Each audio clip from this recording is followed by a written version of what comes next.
சொல்ல magnetic material different types of magnetic material அப்படி இருந்திருக்கும். அதுல இப்ப நான் பார்க்க போறது ஃபெர்ரோ மேக்னெட்டிக் மெட்டீரியல் அந்த டாபிக் தான் வச்சிருப்பாங்க. ஸோ ஃபெர்ரோ மேக்னெட்டிக் மெட்டீரியல் அப்படின்னா என்ன? ஸோ மேக்னெட்டிக் மெட்டீரியலை பாரா, டயா அண்ட் ஃபெர்ரோ அப்படின்னு நம்ம பிரிக்கலாம். டிபெண்ட்ஸ் அப்பான் எதை பொறுத்து சார் இதை நம்ம வந்து பிரிக்கிறோம் அப்படின்னா அலைன்மெண்ட்ஸ் ஆஃப் ஆட்டம்ஸ், அதாவது அதுல இருக்கக்கூடிய மாலிகூல்ஸோட ஸ்ட்ரக்சர் எப்படி இருக்கு, ஆட்டம்ஸோட அலைன்மெண்ட் எப்படி இருக்கு, இதை வச்சு நம்ம என்ன பண்றோம்னா classify the magnetic material into three types, parameterial, diametrical and ferromaterial magnetic material பிரிக்கிறோம். ஸோ இந்த ferromagnetic material பொறுத்த வரைக்கும் இதுல என்ன சார் அப்படின்னு சொல்லி பார்த்தோம்னா the ferromagnetic material the arrangement of atoms, ஆட்டம்ஸோட அலைன்மெண்ட் எப்படி இருக்கும், அதுல இருக்கக்கூடிய மாலிகூல்ஸோட அலைன்மெண்ட் எப்படி இருக்கு அப்படின்றத எக்ஸ்பிளைன் பண்ண போறோம். When the magnetic field is applied, external magnetic field is applied, இந்த external magnetic field apply பண்ணோம்னா what are the changes is present in a ferromagnetic material? நம்ம external magnetic field apply பண்ணும்போது இந்த ferromagnetic materialல என்னென்ன changes நடக்குது அப்படிங்கறத explain பண்ண போறோம். So the ferromagnetic material, net magnetic movement of a ferromagnetic material எப்படி சார் இருக்கும், அதோட வேல்யூ நம்ம எப்படி கால்குலேட் பண்றது? ஆல்ரெடி நம்ம கால்குலேட் பண்ணிருக்கோம் சார். அப்படின்னா மேக்னெட்டிக் சசபிலிட்டி அப்படின்னு சொல்லி நம்ம படிச்சிருப்போம். சரியா? இந்த மேக்னெட்டிக் சசபிலிட்டினா என்ன அப்படின்னா அதுக்கு முன்னாடி உள்ள அதாவது ஃபெர்ரோ பேரா அப்படின்னு நம்ம எக்ஸ்பிளைன் பண்ணியிருப்பாங்க. அதாவது சை எம் அப்படின்னு சொல்லி நம்ம எக்ஸ்பிளைன் பண்ணியிருப்போம். ஸோ அந்த சை எம் அப்படிங்கிறது தான் மேக்னெட்டிக் சசபிலிட்டி அப்படின்னு இருக்கும். ஸோ இந்த மேக்னெட்டிக் சசபிலிட்டியோட வேல்யூ வந்து ஃபெர்ரோ மேக்னெட்டிக் மெட்டீரியலுக்கு எப்படி இருக்கும், எதை பொறுத்து சார் சேஞ்ச் ஆகும் அப்படிங்கிறத நான் பார்க்க போறோம். So ferro magnetic material, so இந்த ஃபெர்ரோ மேக்னெட்டிக் மெட்டீரியல் எடுத்துட்டோம் அப்படின்னா having a magnetic dipole, இதுக்கு என்ன இருக்கும், மேக்னெட்டிக் டைபோல் அப்படின்னு ஒன்று இருக்கும். So magnetic dipole movement is same as the paramagnetic material. இதுல இருக்கக்கூடிய மேக்னெட் டைபோல் அப்படிங்கிறது எப்படி இருக்கு சார் அப்படின்னா பாராமேக்னெட்டிக் மெட்டீரியல்ல எப்படி மேக்னெட் டைபோல் அப்படின்னு இருக்குமோ அதே சேம் தான் இதுல இருக்கும், மேக்னெட்டிக் டைபோல் மூவ்மெண்ட் அப்படின்னு இருக்கும். So magnetic dipole movement of ferromagnetic material is different for different direction. ஒவ்வொரு இடத்துல எப்படி சார் இருக்கும் அப்படின்னா இது டிஃபரெண்ட் டைரக்ஷன்ல இருக்கும், டிஃபரெண்டா இருக்கும். எப்படி சார் இருக்கும் அப்படின்னு சொல்லி பார்த்தோம்னா ஃபார் எக்ஸாம்பிள் நம்ம ஒரு கிளாஸ் பெரிய பில்டிங் எடுத்துட்டோம்னா பில்டிங் என்னது டிஃபரெண்டா ஒவ்வொரு கிளாஸ் ரூம் இருக்கு இல்லையா, அதே மாதிரி ஒவ்வொரு கிளாஸ் ரூம்ல எப்படி இருப்பாங்க, ஒவ்வொரு ஸ்டூடெண்ட்ஸ் ஒவ்வொரு வெவ்வேறு மாதிரி உட்காந்து இருப்பாங்க. ஸோ இது மாதிரி இருக்கக்கூடியதான் நம்ம ஃபெர்ரோ மேக்னெட்டிக் மெட்டீரியல் அப்படின்னு சொல்லி எடுத்துக்கலாம். So the ferromagnetic material is arrangement of எப்படி சார் இருக்கும், arrangement of molecules, arrangement of the atoms எப்படி இருக்கும் அப்படின்னா டொமைன், ஒரு டொமைன், அதாவது சின்ன சின்ன ஏரியாவா இருக்கும். ஸோ சின்ன சின்ன ஏரியாவா இருக்கக்கூடியதான் நம்ம மேக்னெட்டிக் மெட்டீரியல்ல இந்த ஃபெர்ரோ மேக்னெட்டிக் மெட்டீரியல் அப்படின்னு சொல்றோம். So the direction of the ferromagnetic material, the arrangement of direction of material is different direction, ஒவ்வொன்றும் ஒவ்வொரு டைரக்ஷன் இருக்கும். ஃபார் எக்ஸாம்பிள் நான் இதில் மேக்னெட்டிக் மெட்டீரியல் நான் எடுத்துட்டேன் அப்படின்னா தி magnetic material is divided into different domains, நிறைய டொமைன்ஸ் அப்படி சின்ன ஏரியாவா இப்படி சின்ன ஏரியாவை என்ன பண்றேன் நான் பிரிச்சுக்கிறேன். இப்படி இருந்துச்சு அப்படின்னா இட் இஸ் கால்டு டொமைன். இதுதான் நம்ம சொல்றோம் டொமைன் அப்படின்னு சொல்றோம். சரியா? இது சின்ன ஏரியாவா புரிஞ்சிருந்துச்சு அப்படின்னா it is called domain. So it is called ferromagnetic material. இங்க ferromagnetic material is divided into different domains, many domains, அதாவது சின்ன சின்ன ஏரியாவா நிறைய பிரிஞ்சிருக்கும். அந்த ஏரியாவில் இருக்கக்கூடிய அந்த மேக்னெட்டிக் டைபோல் மூவ்மெண்ட் அப்படிங்கிறது எப்படி சார் இருக்கும் அப்படின்னா இட் டிஃபரெண்ட் டைரக்ஷன், ஒவ்வொன்று எப்படி இருக்கும், டிஃபரெண்ட் டைரக்ஷன்ல இருக்கும். இங்க இருக்கக்கூடிய மேக்னெட்டிக் மூவ்மெண்ட் இப்படி இருக்கலாம், இந்த சைடு இருக்கலாம், இது இருக்கலாம். இதே மாதிரி என்னது ஒவ்வொன்றும் ஒவ்வொரு டைரக்ஷன்ல இருக்கும். சரியா? the magnetic movement of a ferromagnetic material in a domain is different direction, ஒவ்வொன்றும் ஒவ்வொரு டைரக்ஷன்ல இருக்கும். ஸோ நான் இப்போ என்ன பண்றேன், external magnetic field, external field is apply, ஒரு எக்ஸ்டர்னல் ஃபீல்டு நான் அதில் அப்ளை பண்ணேன். So the external field is apply magnetic material. அப்படி அப்ளை பண்ணும்போது the direction of the magnetic dipole movement all the domains are is arrange in the same direction. எல்லாம் என்ன ஆகும், ஒரே டைரக்ஷன் அப்படியே அரேஞ்ச் ஆகும். இந்த சைடு எல்லாமே அப்படியே எப்படி இருக்கு, வெவ்வேறு டைரக்ஷன்ல இருக்கு. அப்ப வெவ்வேறு டைரக்ஷன்ல உள்ளது என்ன ஆகும், so apply external magnetic field, நான் ஒரு எக்ஸ்டர்னல் ஃபீல்டு ஒன்று அப்ளை பண்றேன். அப்படி எக்ஸ்டர்னல் ஃபீல்டு நான் அப்ளை பண்ணேன் அப்படின்னா விச் டைரக்ஷன்ல நான் அப்ளை பண்றேனோ the magnetic field is act on which direction the magnetic dipole movement of ferromagnetic material is also arranged in the direction of the external field. External field நான் எந்த டைரக்ஷன்ல apply பண்றேனோ அதே டைரக்ஷன்ல இந்த ஃபெர்ரோமேக்னெட்டிக் மெட்டீரியல் இருக்கிற ஒவ்வொரு டொமைன்ல இருக்கிற மேக்னெட்டிக் டைபோல் மூவ்மெண்ட் அப்படி என்ன ஆகும், டைரக்ஷன்ல மாறும். ஸோ இட் இஸ் கால்ட் இதெல்லாம் சொல்றோம் ferromagnetic material. So இந்த ferromagnetic material to apply the external field, நான் external field அப்ளை பண்ணும்போது in a domain the magnetic dipole moments are arranged properly. என்ன எல்லாமே ஒரு ப்ராப்பரான ஒரு அரேஞ்ச்மெண்ட் ஆகும். அதுக்கு முன்னாடி வரைக்கும் எப்படி இருக்கும், அங்கே ஜிக்ஜாக் அப்படி இப்படி இருக்கும், வெவ்வேறு டைரக்ஷன்ல இருக்கும். ஸோ நம்ம எக்ஸ்டர்னல் ஃபீல்டு கொடுத்ததுக்கு அப்புறம் the magnetic dipole movement of ferromagnetic material is arrange in direction of the external field. நம்ம எக்ஸ்டர்னல் ஃபீல்டு நான் அப்ளை பண்றோம் இல்லையா, அந்த எக்ஸ்டர்னல் ஃபீல்டோட டைரக்ஷன்ல இதோட டைரக்ஷன் எல்லாமே இருக்கும். சரியா? ஸோ அப்புறம் என்ன சார் நடக்கும், there are some apply the external field, there are some changes in the ferromagnetic material. என்னென்ன சேஞ்சஸ் நடக்குது, எப்படி நடக்குது அப்படின்னு சொல்லி பார்த்தோம்னா, the external field is applying the ferromagnetic material. The magnetic dipole movement of the ferromagnet is arranged in the direction of the external field. நான் external field என்ன apply பண்ணோம் அதோட டைரக்ஷன்ல அது என்ன பண்ண மாறும். The arrangement of the domain, the magnetic dipole movement is parallel to the external field. எப்படி சார் இருக்கும் அப்படின்னா, நான் எக்ஸ்டர்னல் ஃபீல்ட் அப்ளை பண்றேன் இல்லையா, அந்த எக்ஸ்டர்னல் ஃபீல்டு எந்த டைரக்ஷன்ல இருக்கோ அதே டைரக்ஷன்ல இருக்கும். அதே சேம் திங் அப்புறம் என்ன சார் அப்படின்னா, அந்த எக்ஸ்டர்னல் ஃபீல்டு எந்த டைரக்ஷன்ல இருக்கோ அதுக்கு எப்படி இருக்கும், பேரலா இருக்கும் அப்படின்னு சொல்றாங்க. எப்படி இருக்கும், பேரலா இருக்கும். ஸோ இட் இஸ் கால்டு, இதுதான் நம்ம சொல்றோம் ferromagnetic material. So the alignment of the molecules, இருக்கக்கூடிய மாலிகூல்ஸ் என்ன பண்ணும், அதோட dipole movement, magnetic dipole movement எப்படி இருக்கும், அது எல்லாமே சிக்காக அங்கே வேற டைரக்ஷன்ல இருக்கும். நான் எக்ஸ்டர்னல் ஃபீல்ட் நான் அப்ளை பண்ண என்ன ஆகும், the direction of the domain is arranged in the magnetic dipole moment of the domain is arranged in the direction of external field. So the magnetic dipole moment is parallel to the external field. எப்படி இருக்கும், parallel to the external field இருக்கும். இதான் என்ன சொல்றோம் நம்ம ferromagnetic material. இது ferromagnetic material. சரியா? So ferromagnetic material என்னன்னு புரியுதா? So there are different types of material, dia, para and ferro material. The ferro material எடுத்துட்டோம்னா அந்த ferromagnetic material ஆகிங்க டைபோல் மூவ்மெண்ட், அதுக்கு என்ன இருக்கும், ஒரு டைபோல் மேக்னெட்டிக் டைபோல் மூவ்மெண்ட் அப்படிங்கிறது இருக்கும். So the magnetic dipole movement of material, ferromagnetic material different domains. அதாவது ferromagnetic materials are divided into some domains. அதாவது சின்ன சின்ன ஏரியாவா பிரிஞ்சிருக்கும். அந்த ஏரியாவில் இருக்கக்கூடிய magnetic dipole movement is different direction. So apply the external field, நான் apply பண்ணேன். அப்படி external field apply பண்ணும்போது magnetic dipole movement of the domain, each domains are arranged. என்ன ஆகும், ஒவ்வொரு டைரக்ஷன்ல அப்படி அரேஞ்ச் ஆகும். இது என்ன சொல்றாங்க சார் அப்படின்னா, ஒரு மெட்டீரியல் எடுத்துட்டோம்னா என்ன, பார்ட்டிகல்ஸ், எலமெண்ட்ரி பார்ட்டிகல்ஸ் இருக்கு இல்லையா. ஸோ இது நம்ம எலக்ட்ரான் அப்படின்னு எடுத்துட்டோம். அந்த electrons are arrange in the direction of external field. அந்த எக்ஸ்டர்னல் ஃபீல்ட் நான் எப்படி அப்ளை பண்ணணும் அதோ டைரக்ஷன்ல அப்ளை ஆகும். So the electrons are arrange to the external field, அந்த எக்ஸ்டர்னல் ஃபீல்டுக்கு பேரலா இருக்கும். அப்படி பேரலா இருக்கிறதுக்கு காரணம் என்ன சார் அப்படின்னா, the ferromagnetic materials are having magnetic dipole movement. Magnetic dipole movement அப்படின்னா நம்ம ஏற்கனவே ஃபர்ஸ்ட் கிளாஸ்ல படிச்சிருப்போம்.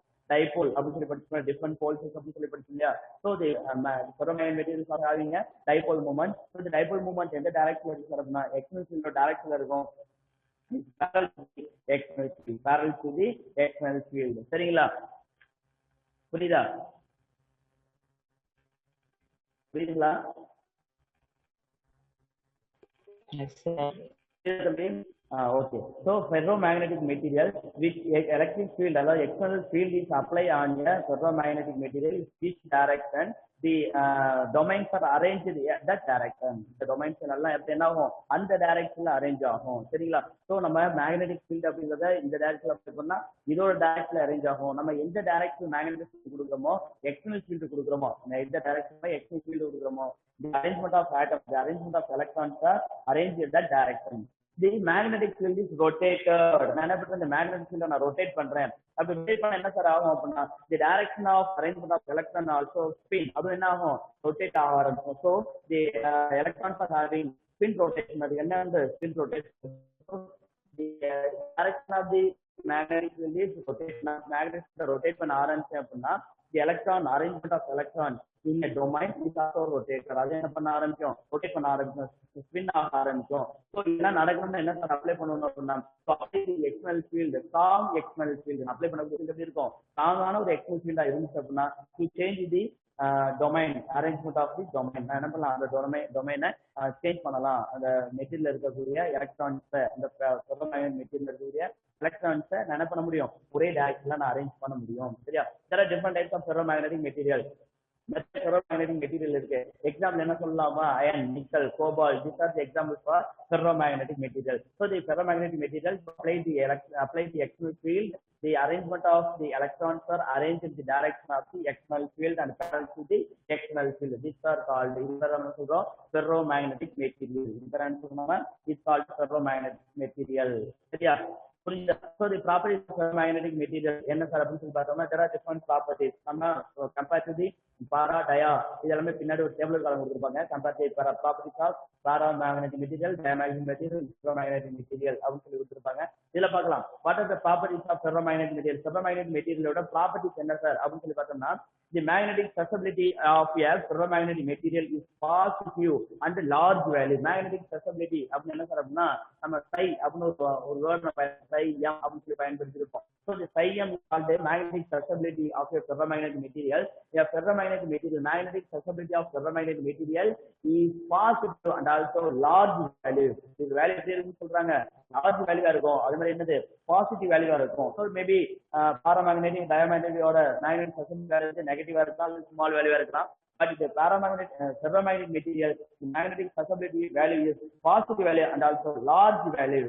அடுத்து பாத்தீங்கன்னா permittivity and permittivity அப்படின்னு சொல்லி நான் படிச்சிருக்கேன். சரியா? So the permittivity, permeability அப்படின்னு சொல்லி படிச்சோம். The permeability of a ferromagnetic material is large. இதோட permeability எப்படி இருக்கும்? large இருக்கும். relative permeability permeability of a ferromagnetic material is large. இதோட வேல்யூ எப்படி இருக்கும்? large value இருக்கும். So susceptibility is large and positive. susceptibility positive value இருக்கும், அது large value இருக்கும். and the relative permeability of a ferromagnetic material is large value. இதோட value எப்படி இருக்கும்? large value இருக்கும். சரியா? சரி, அடுத்து பாத்தீங்கன்னா the magnetic lines of force. அதாவது எல்லா மேக்னெட்டிக் மெட்டீரியலுக்கு என்ன இருக்கும்? magnetic lines அப்படின்னு சொல்லுவோம். So the magnetic lines இருந்தா என்ன உருவாகும்? இங்க magnetic field அப்படி உருவாகும். So இந்த மெட்டீரியல்ல என்ன ஆகும்? magnetic line of force. For example இடத்துல ஒரு மேக்னெட்டிக் மெட்டீரியல் என்ன ஆகும்? சுத்தி மேக்னெட்டிக் லைன்ஸ் இருக்கும். ஸோ இந்த மேக்னெட்டிக் லைன்ஸ் இருந்தாலே அது என்ன சொல்லணும்? மேக்னெட்டிக் லைன்ஸ் ஆஃப் ஃபோர்ஸ் அந்த இடத்துல இருக்கும். ஸோ இந்த மேக்னெட்டிக் லைன்ஸ் ஆஃப் ஃபோர்ஸ் அப்படிங்கிறது எப்படி இருக்குன்னா,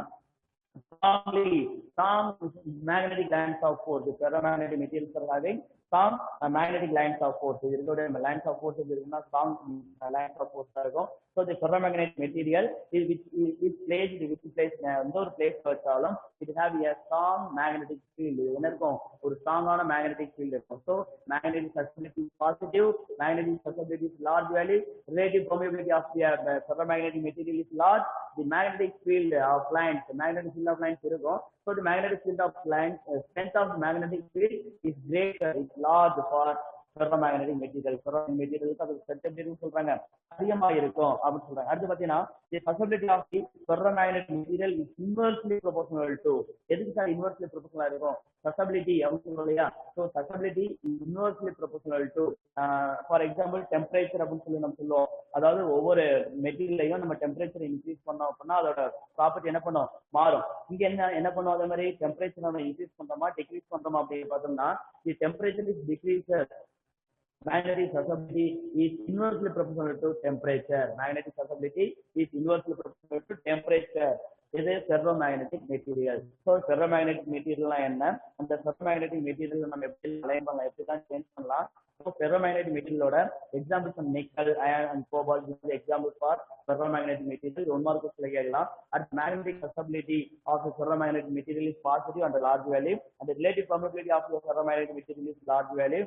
The magnetic strength of the ferromagnetic material is large, and also the susceptibility is inversely proportional to temperature. Susceptibility is inversely proportional to temperature for ferromagnetic material. இது இருக்கு ferromagnetic materialக்கு அதோட magnetic susceptibility எப்படி இருக்கும்? inversely proportional to temperature. inversely proportional to temperature. So இதான் என்னது? ferromagnetic material.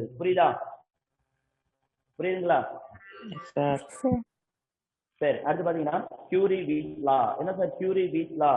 Curie-Weiss law is depends upon எதை பொறுத்து sir? Curie-Weiss law எதை பொறுத்து நம்ம சொல்றோம் அப்படின்னு சொல்லி பார்த்தோம்னா is depends upon temperature. டெம்பரேச்சரை நம்ம இன்க்ரீஸ் பண்றோமா டிக்ரீஸ் பண்றோமா அப்படின்றத வச்சு என்ன பண்றோம்? the magnetic property is changes அல்லது சேஞ்ச் ஆகல is constant, அது increases or decreases அப்படின்றத பத்தி சொல்றதுதான் the Curie-Weiss law அப்படிங்கிறது. பார்க்கலாம்.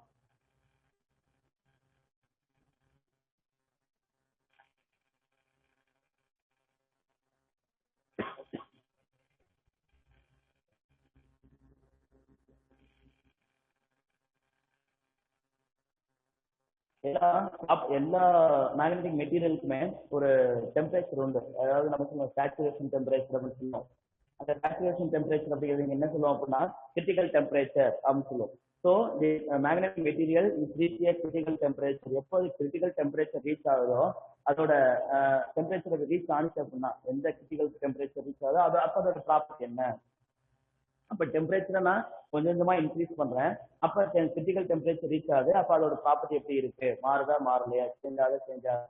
மேக்னெட்டிக் சசபிலிட்டி அப்படிங்கிற ஒரு வார்த்தை நம்ம பயன்படுத்தணும் அப்படின்னா magnetic susceptibility of ferromagnetic material or paramagnetic material or dynamic material is changes to increase or decrease the temperature of the material.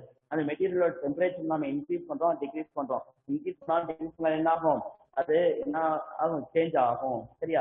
So the temperature is increases. The temperature is increases. The ferromagnetic material, அதாவது ferromagnetism of a material is decreases. நான் என்ன பண்றேன்? டெம்பரேச்சரை நான் increase பண்றேன். அப்படி டெம்பரேச்சரை நான் இன்க்ரீஸ் பண்ணும்போது என்ன ஆகுது? Magnetic material is decreases. For example இதானது ஃபெரோமேக்னடிசம் அப்படின்னு சொல்றோம். இதானது ஃபெரோமேக்னடிசம். So the ferromagnetism is large value. எப்ப சொல்றேன்னா ஒரு particular temperature TC, அதாவது critical temperature. TC அப்படிங்கிற டெம்பரேச்சர் என்ன ஆகுது? அது ஒரு லார்ஜ் வேல்யூவா இருக்கு. To increase the temperature, temperature value என்ன பண்றேன்? நான் இன்க்ரீஸ் பண்றேன். The ferromagnetism of a material is decreases. Ferromagnetism of a material is decreases. சரியா? என்ன ஆகுது? நம்ம அதுக்கப்புறம் டெம்பரேச்சர் நான் இன்க்ரீஸ் பண்ண the magnetic property, ferromagnetic property is decreases. Ferromagnetic property என்ன பண்ணுது? அப்படியே டிக்ரீஸ் ஆயிட்டே வருது. So it is called, இதுதான் நம்ம சொல்றோம்னா Curie-Weiss law is explained. Curie-Weiss law explained at a temperature is increases, the ferromagnetism of a material is decreases at a particular temperature. ஒரு பர்டிகுலரான டெம்பரேச்சர்ல the ferromagnetic material becomes a paramagnet. Ferromagnetic material becomes a paramagnet. So at a particular temperature, the ferromagnetic material comes to paramagnet material. ஒரு குறிப்பிட்ட temperature வெப்பநிலையில என்ன பண்ணுது? இந்த ferromagnetic material எதா மாறிடுது? paramagnet மாறுது. So நான் என்ன பண்ணலாம்? To increase or decrease the temperature of a material, அதாவது para, dion, ferro, to change the other property. அது என்ன பண்ணலாம்? para ferro மாத்தலாம், ferro para மாத்திக்கலாம், dion மாத்திக்கலாம், எப்படி எல்லாம் மாத்திக்கலாம். எதை சார் அப்படின்னா increase or decrease the temperature. So to increase the temperature of the ferromagnetic material, it becomes paramagnet. என்ன பண்றேன்? நான் இன்க்ரீஸ் பண்ணிட்டே இருக்கேன். எதை? ferromagnet இன்க்ரீஸ் பண்ணிட்டே இருக்கேன். At particular temperature, the ferromagnetic material comes to paramagnet. That temperature is called, அந்த temperature பேர் என்ன சொல்றோம் அப்படின்னா critical temperature சொல்றோம்ல, இது என்ன சொல்றோம்னா Curie temperature சொல்றோம். சரியா? நம்ம critical temperature அங்க படிச்சிருப்போம். So TC is called Curie temperature. So at a particular temperature is called Curie temperature. What is Curie temperature? To increase the temperature, the ferromagnetism is decreases. Again to increase the temperature of a ferromagnetic material, the ferromagnetic material comes to paramagnet. At the temperature is called Curie temperature. எப்போ இது வந்து Curie temperature வருது அப்படின்னா நம்ம temperature increase பண்ணும்போது அதோட ஃபெரோமேக்னெட் அப்படிங்கிற property மாறி எதா மாறிடுது? பாராமேக்னெட்டா மாறிடுது. So it is called Curie temperature. So it is given by the equation. என்ன ஈக்குவேஷன் சார் அப்படின்னு பார்த்தோம்னா psi m is equal to C divided by C minus Cc. Psi m is equal to C divided by C minus Cc. நமக்கு தெரியும் ferromagnetic susceptibility Curie அப்படின்னு சொல்லி temperature, அடுத்து Cங்கிறது Curie temperature. சரியா? So இந்த டெம்பரேச்சரை நம்ம எப்படி இன்க்ரீஸ் பண்றோமோ அந்த வேல்யூ தான் Curie constant. Using this equation, என்ன பண்ணலாம்? Measure the value of Curie temperature. So this is called, இதுதான் நம்ம சொல்றோம் Curie-Weiss law அப்படின்றது. Curie-Weiss law. அடுத்து இதை வச்சு நான் ஒரு கிராஃப் வரைகிறேன். இதை வச்சு நான் கிராஃப் வரையும்போது கிடைக்கக்கூடிய வேல்யூ வந்து பிளாட்டா, அதாவது இன்க்ரீஸ் ஆனது அப்படியே இன்க்ரீஸ் ஆகியே இருக்கும், அல்லது டிக்ரீஸ் ஆகாம என்ன பண்ணலாம்? இன்க்ரீஸ் ஆகிருக்கும், அல்லது இன்க்ரீஸ் ஆகாம டிக்ரீஸ் லோ லெவல்ல இருக்கலாம். அதாவது அதிகமான ரேஞ்ச்ல இருக்கலாம், அல்லது கம்மியான ரேஞ்ச்ல இருக்கலாம், அல்லது அதிகமானது வந்து கம்மியாகலாம். எப்படி வேணாலும் மாறலாம். Depends upon temperature. எதை பொறுத்தது வந்து டெம்பரேச்சரை பொறுத்தது. So it is called Curie-Weiss law. Curie-Weiss law கேட்டாங்கன்னா ஈஸியா எழுதலாம். என்ன சார் அப்படின்னா to increase the temperature, the ferromagnetism of material is decreases. Magnetic property of ferromagnet is decreases. Decrease ஆயிட்டே இருக்கு. Again increase the temperature, the magnetic material is also decreases. At a particular temperature, the ferromagnet is comes to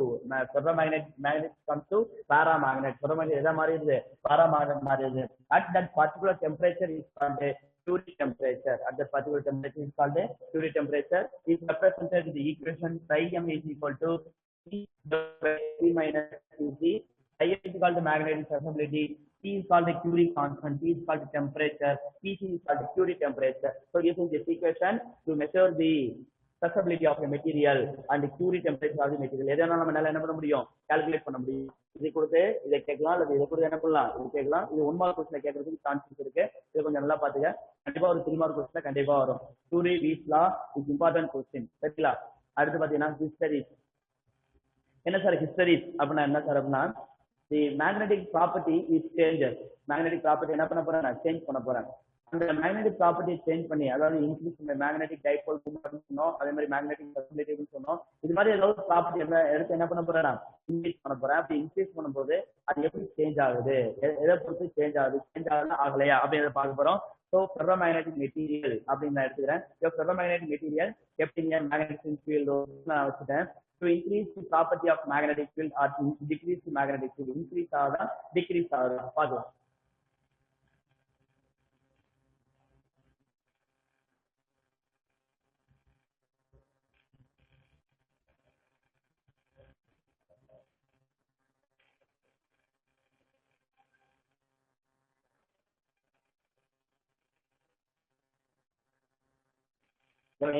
histories loss அப்படின்னு சொன்னாவே histories loss நம்ம என்ன சொல்லிக்கிறோம் அப்படின்னா ஒரு magnetic material அப்படின்னு எடுத்துட்டோம்னா அந்த மேக்னெட்டிக் மெட்டீரியலோட இம்பார்ட்டன்ட் ப்ராப்பர்ட்டிஸ் என்னென்ன அப்படின்னு பார்க்க போறோம்.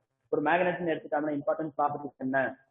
இப்போ for example magnetic property temperature பொறுத்து மாறுதுன்னு சொல்லிட்டோம். அதே மாதிரி அதை வச்சு எதை கால்குலேட் பண்ணோம்? சசபிலிட்டி அப்படின்னு சொல்லி கால்குலேட் பண்ணோம். ஸோ இந்த சசபிலிட்டி அப்படின்னா என்ன அப்படின்னு சொல்லி நமக்கு தெரியணும். அந்த சசபிலிட்டி எதை பொறுத்து மாறுது? மேக்னெட்டிக் ப்ராப்பர்ட்டியோட மேக்னெட்டிக் ஃபீல்டை நம்ம மாத்துறோம், magnetic index, magnetic dipole movement எல்லாத்தையும் நம்ம சேஞ்ச் பண்ணோம் அப்படின்னா அந்த மேக்னெட்டோட ப்ராப்பர்ட்டி சேஞ்ச் ஆகுது. ஸோ இதை வச்சு நம்ம என்ன பண்ணலாம்? Explain the hysteresis loss of magnetic material. Loss of magnetic material. சரியா? புரியுதா? புரியுதாப்பா?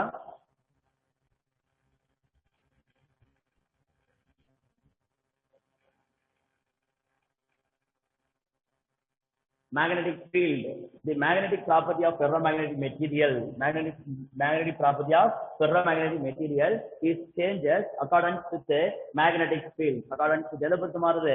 magnetic field பொறுத்து அது மாறுது. அப்படி magnetic field பொறுத்து மாறும்போது how to change the magnetic property, அதோட magnetic property எப்படி மாறுது அப்படிங்கறத சொல்ல போறோம். so it means நான் எதை சொல்ல போறேன் அப்படின்னா அதோட hysteresis laws வச்சு and magnetic field, அந்த magnetic field இருக்கும் B and hysteresis laws ஹச்சுக்கு இதுக்குள்ள ரேஞ்ச் எப்படி இருக்கு அதை எக்ஸ்பிளைன் பண்றதா இந்த இடத்துல நம்ம சரி அப்படி படிக்கிறோம். சரியா?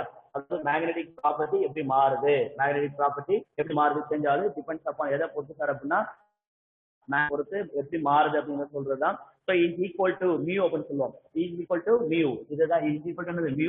the mu is not a constant. mu எப்படி இருக்காது? ஒரு கான்ஸ்டன்ட் வேல்யூவா இருக்காது.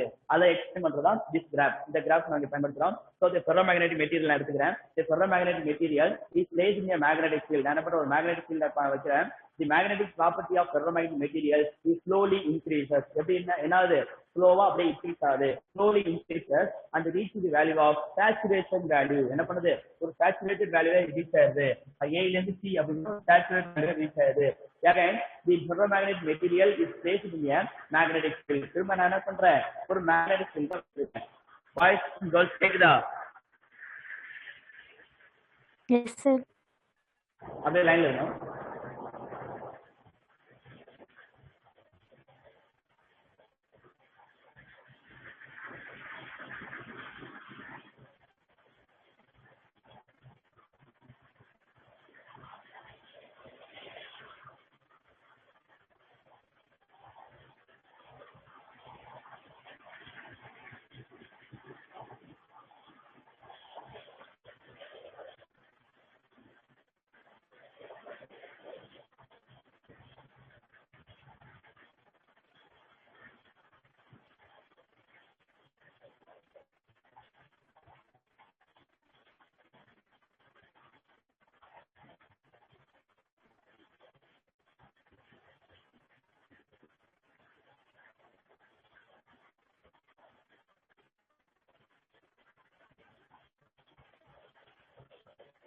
மணி இங்க மழை பெய்யுது, கொஞ்சம் சவுண்ட் கம்மியா கேட்கும், கேட்டுச்சுன்னா சொல்லிருங்க.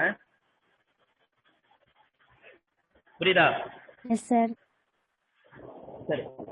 So the ferromagnetic material is increases or placed in the magnetic dipole movement, magnetic field. Magnetic field நான் என்ன பண்றேன்னா ஒரு இடத்துல வைக்கிறேன். அப்படி மேக்னெட்டிக் ஃபீல்ட் நான் என்ன பண்றேன் வைக்கும் போது இந்த magnetic property of ferromagnetic increase என்ன பண்ணுது, இன்க்ரீஸ் ஆகுது.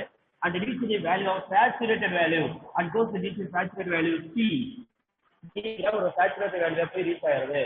Then the magnetic dipole moment of a material, magnetic dipole moment of a material is increases. நான் என்ன பண்றேன், திரும்ப அதோட magnetic property increase பண்றேன். அப்படி increase பண்ணும்போது என்ன ஆகுது அப்படின்னா, again the magnitude of the magnetic dipole, magnetic field is increases. இந்த magnetic field வேல்யூ அதோட magnitude வேல்யூ நான் என்ன பண்றேன், இன்க்ரீஸ் பண்றேன். அப்படி இன்க்ரீஸ் பண்ணும்போது it goes to reaches a saturation value. Again it goes to increases in the reverse value. என்ன பண்ணுது, திரும்ப அது போன அதே saturation value போயிடுச்சு இல்லையா, இந்த saturation value போய் ரீச் ஆயிட்டு என்ன பண்ணுது, it goes to decreases and reaches the value of point at D ங்கிற பாயிண்ட் ரீச் ஆகுது. சரியா? இங்க வச்சேன் அதே மேக்னெட்டிக் ஃபீல்ட் வைக்கும்போது இது சேச்சுரேஷன் வேல்யூ ரீச் ஆயிடுச்சு. சேச்சுரேஷன் வேல்யூ ரீச் ஆயிட்டு திரும்ப என்ன பண்ணுது, இட் கம்ஸ் டு பேக். என்ன பண்ணுது, comes to back and decreases and reach the point at டிங்கிற பாயிண்ட் ரீச் ஆகுது. The point D is stated at positive direction. அது பாசிட்டிவ் வேல்யூ. இது இங்க இருக்க டிங்கிறது என்னதான் பாசிட்டிவ் வேல்யூ தான். ஏன் the magnetic material placed or increasing the magnetic field வைக்கிறேன் அல்லது magnetic field என்ன பண்றேன், again நான் இன்க்ரீஸ் பண்றேன். again இன்க்ரீஸ் பண்ணும்போது என்ன ஆகும்னா, the magnetic property of a material, ferromagnetic material is increases. என்ன பண்ணுது, increases in the direction of negative direction. என்ன பண்ணுது, அதோட magnetic property என்ன பண்ணுது, இன்க்ரீஸ் ஆகுது. எந்த டைரக்ஷன்ல இன்க்ரீஸ் ஆகுது, நெகட்டிவ் டைரக்ஷன்ல இன்க்ரீஸ் ஆகுது. at that time the magnetic property of material goes to reach the value of zero value. எந்த வேல்யூ ரீச் ஆகுது, zero value reach ஆகுது. at a particular magnetic field, the ferromagnetic material, magnetic dipole moment அப்படி சொல்றோம் இல்லையா, அந்த magnetic dipole moment of a ferromagnetic material, the property of ferromagnetic material reach a zero வந்து reach ஆகுது. first a அப்படி zero இருக்கு இல்லையா, zero எங்க போயிடுச்சு, saturated value க்கு போயிடுச்சு. again to increase the magnetic field it comes to back and reach the value of d and reach the value of e at the zero. again to zero reach ஆயிடுச்சு. சரியா? அடுத்து என்ன பண்றேன், again to increase the magnetic field நான் என்ன பண்றேன், திரும்ப அதோட magnetic field இருக்கு இல்லையா, அந்த magnetic field என்ன பண்ண போறேன், திரும்ப நான் இன்க்ரீஸ் பண்றேன். அந்த திரும்ப magnetic field இன்க்ரீஸ் பண்ண என்ன ஆகும், the magnetic field of a ferromagnetic material is reduced to zero. நான் என்ன பண்றேன், magnetic field இன்க்ரீஸ் பண்றேன். the magnetic field of a magnetic ferromagnetic material is reduced to reach the zero. again to increase the magnetic field it goes to increases in the negative direction. எந்த டைரக்ஷன்ல increase ஆகுது, negative direction increase ஆகுது. so it goes to increase the negative direction and reach the value of saturated value in the negative value. இங்க எப்படி positive value இருந்துச்சோ, அதுக்கு இருந்துச்சோ அதே மாதிரி என்ன பண்ணுது, it goes to reach the negative saturated value என்ன பண்ணுது, போய் ரீச் ஆகுது. சரியா? so negative saturated value reach எப்ப, the magnetic field is again to increase. அடுத்து என்ன பண்றேன், again to increase the value of magnetic field. திரும்ப நான் என்ன பண்றேன், magnetic field இன்க்ரீஸ் பண்றேன். the magnetic field of a ferromagnetic material is increases and reach the value எங்க வந்து திரும்ப பண்ணா and reach the value of zero வந்து ரீச் ஆகுது. இந்த இடத்துல வந்து என்ன வேல்யூ, ஜீரோ தானே. again and reach the value of zero. சரியா? so the magnetic field is increases, the magnetic field of a ferromagnetic material is decreases. சரியா? அப்ப டிக்ரீஸ் ஆயிடுச்சு, zero வந்து. again to increase the magnetic field, the magnetic field of a ferromagnetic material increases positively. என்ன பண்ணுது, அப்படியே பாசிட்டிவா increase ஆகுது. Positive increase எங்க போகுது, and reach the value of எங்க ரீச் ஆகுது பாருங்க, reach the value of kங்கிற இடத்தை ரீச் ஆகுது. and reach the value of k at point k. சரியா? again to increase the magnetic field, the magnetic field of a ferromagnetic material to increases and reach the value of saturated value c. சரியா? so magnetic field பொறுத்து ஒரு ferromagnetic material என்ன பண்ணலாம், change பண்ணலாம். அப்ப change பண்ணி ஏற்கனவே Curie Weiss law நம்ம சொல்லியிருந்தோம். Curie Weiss law என்ன பண்றோம், the temperature increases, the ferromagnetic material comes to paramagnetic சொல்ல முடியாது. அதே same thing the magnetic field is increases or decreases. magnetic field என்ன பண்றோம்னா இன்க்ரீஸ் பண்றேன் அல்லது டிக்ரீஸ் பண்றேன். the magnetic field of ferromagnetic materials also changes. magnetic field என்ன ஆகுது, அதே மாதிரி சேஞ்ச் ஆகுது. First saturated value positive saturated value reach ஆனிச்சு. அடுத்து என்ன பண்ணுச்சு நெகட்டிவ் சேச்சுரேட்டட் வேல்யூ ரீச் ஆனிச்சு. திரும்ப என்ன பண்ணிருச்சு ஃபர்ஸ்ட் சேச்சுரேஷன்ல இருந்த மாதிரி வந்துச்சு. இப்ப to increase the again and again to increase the magnetic field. So magnetic field நான் increase பண்ணோம்னா the magnetic field of ferromagnetic material also changes. அதோட magnetic field அப்படிங்கிறது என்ன ஆகுது சேஞ்ச் ஆகுது. ஸோ இதுல ரெண்டு பாயிண்ட் நம்ம சொல்லணும். என்ன சார் ரெண்டு பாயிண்ட் அப்படின்னா தட் பாயிண்ட் ஏடி அப்படின்னு இருக்கு இல்லையா, இந்த டி அப்படிங்கிற பாயிண்ட் இல்லையா. ஸோ இந்த டி அப்படிங்கிற பாயிண்ட் ரீச் ஆகுது. அந்த இடத்துல ஒரு சின்ன டெஃபினிஷன் கொடுக்க போறோம். என்ன சார் அந்த டெஃபினிஷன் என்ன அப்படின்னா ரெசிடுவல் மேக்னெட்டிசம். ரெசிடுவல் மேக்னெட்டிசம் என்ன சார் அப்படின்னா ரெசிடுவல் அப்படின்னா என்ன அர்த்தம் அப்படின்னா இந்த தள்ளி வைத்தல் ஒதுக்கி வைத்தல் அப்படின்னு சொல்லுவோம் இல்லையா, அதான் அந்த சொல்றோம். ரெசிடுவல் அப்படிங்கிற மேக்னெட்டிசம் அட் பாயிண்ட் ஏடி, ஏடிங்கிற இடத்தை நம்ம சொல்றோம் ரெசிடுவல் மேக்னெட்டிசம் அப்படின்னு சொல்றோம். So the residual magnetism of a specimen is define. எப்படி நம்ம டிஃபைன் பண்ணலாம் அப்படின்னா தி ரிமனன்ஸ் ஆர் ரீடைனிட்டி அப்படின்னு சொல்லலாம். ரிமனன்ஸ் ஆர் ரீடைனிட்டி, ரீடைன் அப்படியே தக்க வைத்துக் கொள்ளுதல், தக்க வைத்துக் கொள்ளுதல் அப்படின்னு சொல்றோம். அதாவது இதோட மேக்னெட்டிக் ப்ராப்பர்ட்டி இந்த இடத்துல வரைக்கும் என்ன பண்ணுது அப்படியே பாசிட்டிவ்ல தக்க வச்சிருக்கு. So the AD is called the remanence of AD is defined as retentivity அப்படின்னு சொல்லலாம். என்ன சொல்றோம் நம்ம ரிட்டைனிட்டி ஆர் ரிமனன்ஸ், ரிட்டைனிட்டி ஆர் ரிமனன்ஸ் அதுதான் நம்ம சொல்றோம் residual magnetism at point AD. Residual magnetism at point AD is defined, AD is defined. அது எப்படி டிஃபைன் பண்ணலாம் நம்ம retentivity or remanence of a material, retentivity or remanence of a magnetic material. Retentivity அப்படின்னா தக்க வைத்துக் கொள்ளுதல். அதோட ப்ராப்பர்ட்டி என்ன பண்ணுது அது வரைக்கும் தக்க வச்சுக்கிச்சு. இந்த இடத்துல பாசிட்டிவ்ல இருக்கு இல்லையா, எப்படி பாசிட்டிவ்ல இருக்கு பட் அதுக்கப்புறம் நான் இன்க்ரீஸ் பண்ண என்ன பண்ணுது நெகட்டிவ் டைரக்ஷன் போகுது. ஸோ தக்க வைத்துக் கொள்ளுதல் அட் பாயிண்ட் என்ன சொல்றோம் நம்ம AD is called retainity or remanence, retainity or remanence. So அந்த இடத்துல என்ன சார் அப்படின்னா the material to remain the magnetism, அந்த இடத்துல என்ன பண்ணுது the material to remain the magnetism. அது ferromagnet இருந்துச்சுன்னா அதே இடத்துல எப்படி இருக்கும் ferromagnet இருக்கும். சரியா, அப்ப அது வரைக்கும் என்ன ஆகுது the magnetic field is producing a magnetic field. இந்த magnetic field நான் கொடுக்குறேன் இல்லையா, என்ன ஆகுது magnetic field அப்படிங்கிறது ப்ரொடியூஸ் ஆகுது. ஸோ இந்த இடத்துல the magnetic field of a material, ferromagnetic material is vanishes at goes to zero. vanishes அரைஞ்சிருச்சு. இந்த இடத்துல மேக்னெட்டிக் ஃபீல்ட் அப்படிங்கிறது கிடையாது, ஜீரோ ரீச் ஆக போகுது. ஸோ அந்த இடத்துல நம்ம சொல்றோம் ரிட்டைனிட்டி அண்ட் ரிமனன்ஸ், ரிட்டைனிட்டி அண்ட் ரிமனன்ஸ் அப்படின்னு சொல்றோம். புரியுதா? So what is called retentivity, what is called remanence அப்படின்னு சொல்லி பார்த்தோம்னா point AD the magnetic material of a ferromagnetic material is magnetic field is vanishes. அந்த இடத்துல மேக்னெட்டிக் ஃபீல்ட் இருக்காது, மேக்னெட்டிக் ஃபீல்ட் என்ன பண்ணாது இருக்காது. ஏன்னா அந்த இடத்துல என்ன ரீச் ஜீரோ, இது maximum value at also zero. Maximum value போயிட்டு என்ன பண்ணுது ஜீரோ வரப்போகுது. ஸோ அதுக்கப்புறம் நெகட்டிவ் வேல்யூ போகுது. So it is called the retainity or remanence of a material, ferromagnetic material. சரியா, புரியுதுங்களா? அடுத்து பாருங்க அட் பாயிண்ட் ஈங்கிற பாயிண்ட் எடுத்துக்கங்க. அந்த ஈங்கிற பாயிண்ட்ல என்ன சார் ஆகுது அப்படின்னு சொல்லி பார்த்தோம்னா it comes to zero. So there is no magnetic field. அந்த இடத்துல என்ன கிடையாது magnetic field கிடையாது. So it is magnetic field produce பண்ணது இல்லையா, எந்த இடத்துல ப்ரொடியூஸ் பண்ணது which played residual, அதாவது this magnetism residual magnetism it produces a reverse magnetic field produce பண்ணுதோ அந்த இடத்துல அதுக்கு பேர் என்ன சார் அப்படின்னா coercivity. This is called coercivity. புரியுதா? retainity அப்படின்னா என்ன, coercivity என்ன அப்படின்னு சொல்லி பாக்குறோம். So the magnetic field is vanishes, there is no magnetic field at that place. It produces negative magnetic field. Which place it produces a negative magnetic field? It is called the coercivity of a material. அது பேர் என்ன சொல்றோம் coercivity. இதுக்கு அப்புறம் என்ன ஆகும், இது produce பண்றது எல்லாமே நெகட்டிவா இருக்கும். இதுக்கு முன்னாடி என்ன இருந்துச்சு பாசிட்டிவா இருந்துச்சு. ஸோ பாசிட்டிவா இருந்ததுல இருந்து ரீடைனிட்டி தக்க வச்சு எது வரைக்கும் தக்க வச்சு ஏடி வரைக்கும் தக்க வச்சு அகைன் அதுக்கப்புறம் என்ன it goes to decrease negative increase ஆகுது, அதாவது டிக்ரீஸ் ஆகுது, நெகட்டிவ் டிக்ரீஸ் ஆகுது. ஸோ அப்படி நெகட்டிவ்ல டிக்ரீஸ் ஆகுது அந்த ப்ராப்பர்ட்டி பேர் என்ன சொல்லணுமா coercivity of a material. அது பேர் என்ன சொல்லணுமா coercivity of a material. சரியா? ஸோ அடுத்ததுன்னா the phenomenon of lagging of magnetic material. இந்த மேக்னெட்டிக் மேக்னெட்டிக் இண்டக்ஷன் இருக்கு இல்லையா, so the phenomenon of lagging of magnetic induction behind the magnetic field. அதாவது magnetic field என்ன பண்றேன்னா மாத்துறேன், பாசிட்டிவ் டைரக்ஷன் நெகட்டிவ் டைரக்ஷன் எப்படி மாத்துறேன் இல்ல லாகிங், அதாவது கூடுதல் குறைதல், அதுல வந்து குறைபாடு ஏறுது இல்லையா, அது மாதிரி குறைபாடு ஏற மாதிரி மாத்துறோம் இல்லையா. திஸ் இஸ் கால்டு ஹிஸ்டெரிஸ் லா. இதுக்கு என்ன சொல்றாங்க ஹிஸ்டெரிஸ். So depends upon the magnetic field. The magnetic field is lagging, produces a lagging. This is called hysteresis. அது பேர் என்ன சொல்றோம் hysteresis. ஸோ எந்த ப்ராப்பர்ட்டி வந்து மெட்டீரியல் எடுத்துக்காலும் சரி, ferromagnetic material or paramagnetic material, diamagnetic material is placed in the magnetic field. The magnetic field of the material is increases and decreases. So the magnetic field is lagging. The magnetic field is lagging. It produces lagging. Which magnetic field?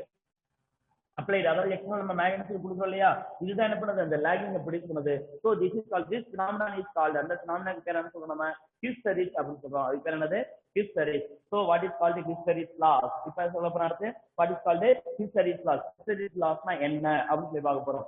என்ன ஹிஸ்டெரிஸ் லாஸ்னா, a material comes to ferromagnetic comes to paramagnetic, paramagnetic comes to diamagnetic. எப்படி வேணாலும் மாறலாம், depends upon எதை பொறுத்து, external agency, magnetic ஃபீல்டா இருக்கலாம் அல்லது டெம்பரேச்சரா இருக்கலாம். இப்படி அப்படின்னா அதை நம்ம சொல்றோம் மேக்னெட்டிக் ஃபீல்ட் அப்படிங்கிறது மாறுது இல்லையா. So it is called hysteresis loss. அதை நம்ம சொல்றோம் ஹிஸ்டெரிஸ் லாஸ். சரியா. So during the magnetizing of a specimen, ஒரு ஸ்பெசிமென் எடுத்துக்கிறேன், அந்த ஸ்பெசிமெனோட மேக்னடைசிங் ஃபீல்ட் நான் எடுத்துக்கிறேன். இந்த மேக்னடைசிங் ஃபீல்ட வச்சு ஒரு சைக்கிள் அப்படி எடுத்துக்கிறேன் அப்படின்னா it goes to reach a maximum value and reach a maximum negative value. Maximum positive value and maximum negative value ரெண்டுமே இருக்கு. மேக்ஸிமம் பாசிட்டிவ் இருக்கு, மேக்ஸிமம் நெகட்டிவ் வேல்யூ இருக்கு. So it produces a one rotation. அதாவது மேக்ஸிமம்னா 0ல இருந்து என்ன பண்ணலாம், 90 ல இருந்து என்னது 180 ல இருந்து திரும்ப என்ன பண்ணலாம் 360 வரலாம். It goes to one rotation. It goes to one rotation. Rotation என்ன பண்ணுது, ப்ரொடியூஸ் பண்ணுது. ஸோ புரியுதா, it goes to one rotation. So என்ன ஆகுது சார் அப்படின்னா, the energy of magnetic material, அந்த magnetic material எனர்ஜி என்ன பண்ணுது, லாஸ் ஆகுது. magnetic material என்ன பண்ணுது, லாஸ் ஆகுது. எதை பொறுத்து சார் அப்படின்னா மேக்னெட்டிக் ஃபீல்டு. எது, மேக்னெட்டிக் ஃபீல்டு மாறுறதுனால அதோட எனர்ஜி மாறுது. அப்படி energy மாறுறதுனால it produces some energy losses. என்ன பண்ணுது, small amount of energy loss, lack of energy losses, small amount energy என்ன பண்ணுது, இங்க லாஸ் ஆகுது. அப்படி லாஸ் ஆகுற அந்த எனர்ஜியை தான் நான் சொல்றோம் it is called hysteresis loss. இது சொல்றோம் நம்ம ஹிஸ்டெரிஸ் லாஸ். இது ஒரு சைக்கிளா இருக்கு இல்லையா. So the magnetism, the cycle of magnetism, the cycle of magnetism increases decreases அப்படின்னு சொல்றோம் இல்லையா. ஸோ இதுதான் வந்து energy area of the cycle of the magnetic field is called hysteresis loss. இத நம்ம சொல்றோம் hysteresis loss. So it produces a full cycle. ஒரு full cycle எடுத்துட்டோம்னா what is the energy loss in which material, magnetic material அப்படின்னு பார்த்தோம்னா, so the energy losses delta E, அதாவது energy different அப்படின்னு சொல்லலையா, it is called delta E. நம்ம starting energy அதே மாதிரி ஃபைனல் எனர்ஜி சொல்லுவோம். அதோட எனர்ஜி எப்படி மாறுது அப்படின்னு சொல்லி பார்த்தோம்னா is equal to closed integral of circle, அதாவது ஒரு closed circle அப்படி சொல்றோம் இல்லையா. so closed circle of h into db, h into db, h vector into db vector, h vector into db vector. so delta E is equal to closed integral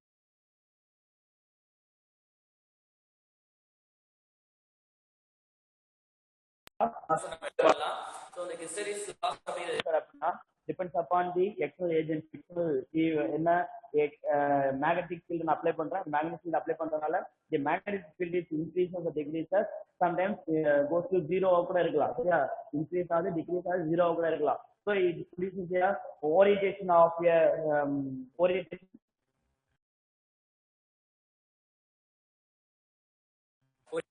of the molecular magnets in various directions. வெவ்வேறு டைரக்ஷன்ல இதோட ஹிஸ்டெரிஸ் loss, அதாவது இதோட magnetic ஃபீல்டுங்கிறது மாறுது.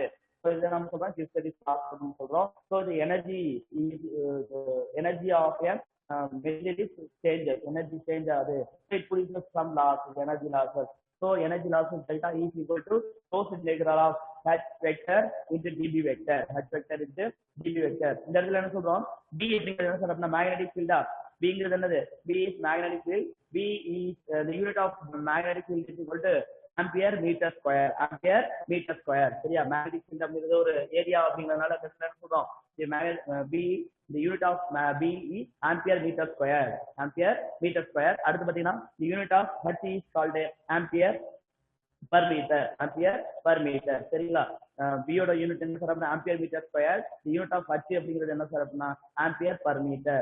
so the loss of energy is measured in joule. Energy எப்பவுமே எப்படி measure பண்ணுவோம், ஜூல்ல தான் மெஷர் பண்ணுவோம். so இதுக்கு யூனிட் என்ன சார் அப்படினா ampere per meter. அடுத்து இதுக்கு என்ன சார் அப்படினா ampere meter square. so the energy of unit of energy is equal to joule, unit of energy is equal to என்ன சொல்றோம்னா joule சொல்றோம். so this is called hysteresis loss. அப்ப ஹிஸ்டெரிஸ் லாஸ்னா என்ன, புரிஞ்சுதா? கண்டிப்பா இதுல இருந்து ஒரு क्वेश्चन உண்டு, ஹிஸ்டெரிஸ் லாஸ்ல இருந்து ஒரு क्वेश्चन உண்டு. ஒரு 3 மார்க் கொஸ்டின் இருக்கும். அதே மாதிரி இந்த ஃபார்முலா பாத்துக்க டா is equal to close integral of D vector dot DB vector dot DB vector. இதுல கண்டிப்பா ஒரு 1 மார்க் கொஸ்டின் இருக்கலாம் அல்லது 3 மார்க் கொஸ்டின் கண்டிப்பா இதுல இருந்து வரதுக்கு சான்சஸ் இருக்கு. சரியா? அடுத்து பாத்தீங்கன்னா what is called hard and soft magnetic material. Hard and soft magnetic material. என்ன sir hard and soft material பார்த்தோம்னா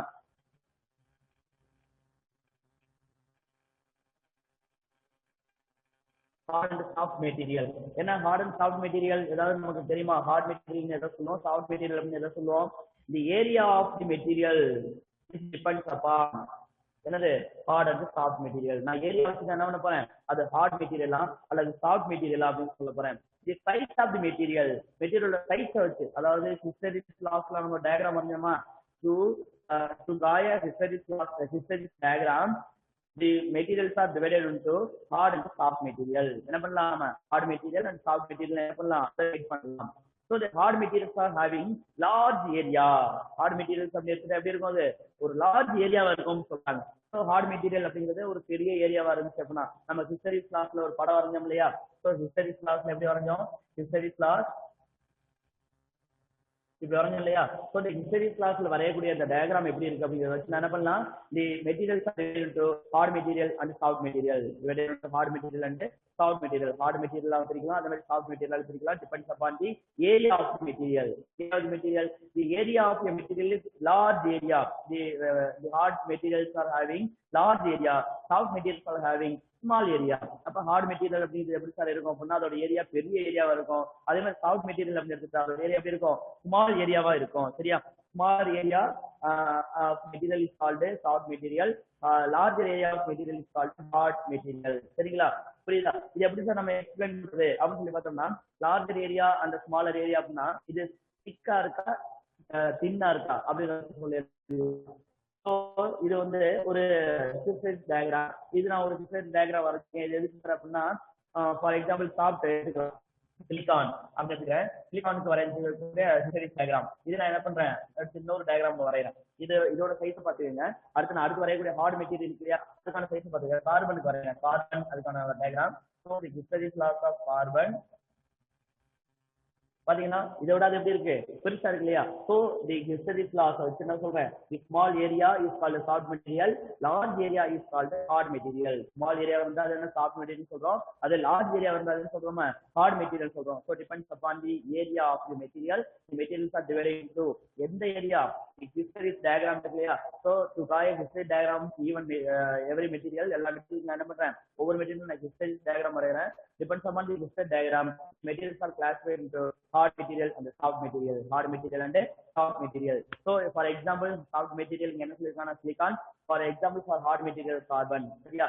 கார்பன் அப்படிங்கிறது என்னது, இங்க example for hard material, silicon example for soft material, example for soft material. சரியா? அடுத்து பாத்தீங்கன்னா what are the differences between property, அதாவது explain பண்றாங்க என்ன சாஃப்ட் மெட்டீரியல் அப்படிங்கிறது எப்படி இருக்கும், ஹார்ட் மெட்டீரியல் அப்படிங்கிறது எப்படி இருக்கும். இதுல soft ferromagnetic material, hard ferromagnetic material. Soft ferromagnetic material, hard ferromagnetic material, இது ரெண்டுக்குள்ள டிஃபரன்சஸ் என்னென்ன டேபிள் பண்ணிருப்பாங்க. டேபிள் பார்க்கலாம்.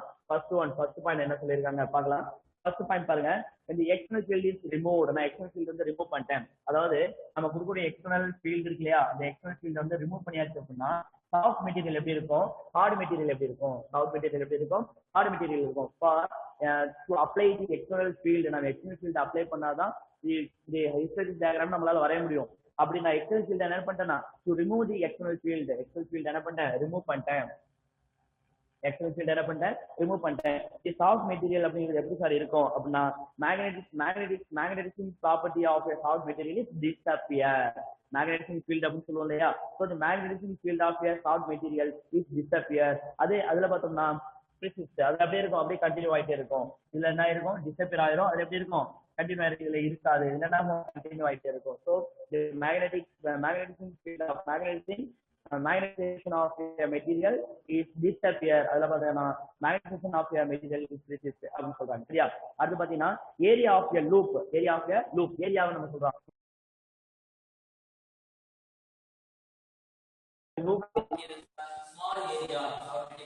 small area, the hard materials are large area.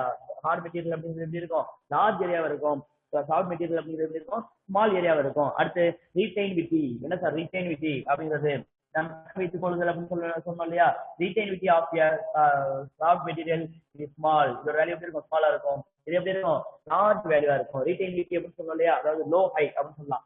Low high, இதோட வேல்யூ எப்படி இருக்கும், லோவா இருக்கும். இது வேல்யூ இருக்கும் எப்படி இருக்கும், ஹை வேல்யூவா இருக்கும். Retentivity of material, soft material and hard material. The retainability of the material, soft material is low value. The retainability of hard material is having a high value. அதே மாதிரி அடுத்து பாத்தீங்கன்னா கோர்சிவிட்டி, அடுத்து கோர்சிவிட்டின்னு சொன்னோம்ல, ரீடைன்விட்டிங்கிறது பாசிட்டிவ்ல இருக்கிறது, கோர்சிவிட்டி என்னது நெகட்டிவ் வர்றது. So the coercivity of the material, coercivity of the material is low for soft material, high for hard material. hard material எப்படி இருக்கும், ஹை வேல்யூவா இருக்கும். soft material எப்படி இருக்கும், லோ வேல்யூவா இருக்கும். சரியா. susceptibility and magnetic susceptibility, permeability, susceptibility and magnetic permeability for a soft material. soft material க்கு susceptibility எப்படி இருக்கும், அதாவது lamp psi m அப்படின்னு சொன்னோம் இல்லையா. so value of psi m அப்படிங்கிறது எப்படி இருக்கும். so the value of psi m is high value. இதுக்கு magnetic susceptibility and magnetic permeability of a material or soft material is high. இது எப்படி இருக்கும், high value இருக்கும். இது எப்படி இருக்கும், low value இருக்கும். susceptibility and magnetic permeability of a material, soft material is high value and the hard material is low value. சரியா. அடுத்து பாத்தீங்கன்னா ஹிஸ்டரிஸ் லாஸ். அப்ப அந்த லாஸ் சொன்னோம் இல்லையா, ஹிஸ்டரிஸ் லாஸ் சொன்னோம் இல்லையா, hysteresis loss of a material இதுக்கு எப்படி சார் இருக்குன்னா லோ வேல்யூவா இருக்கும். சரியா.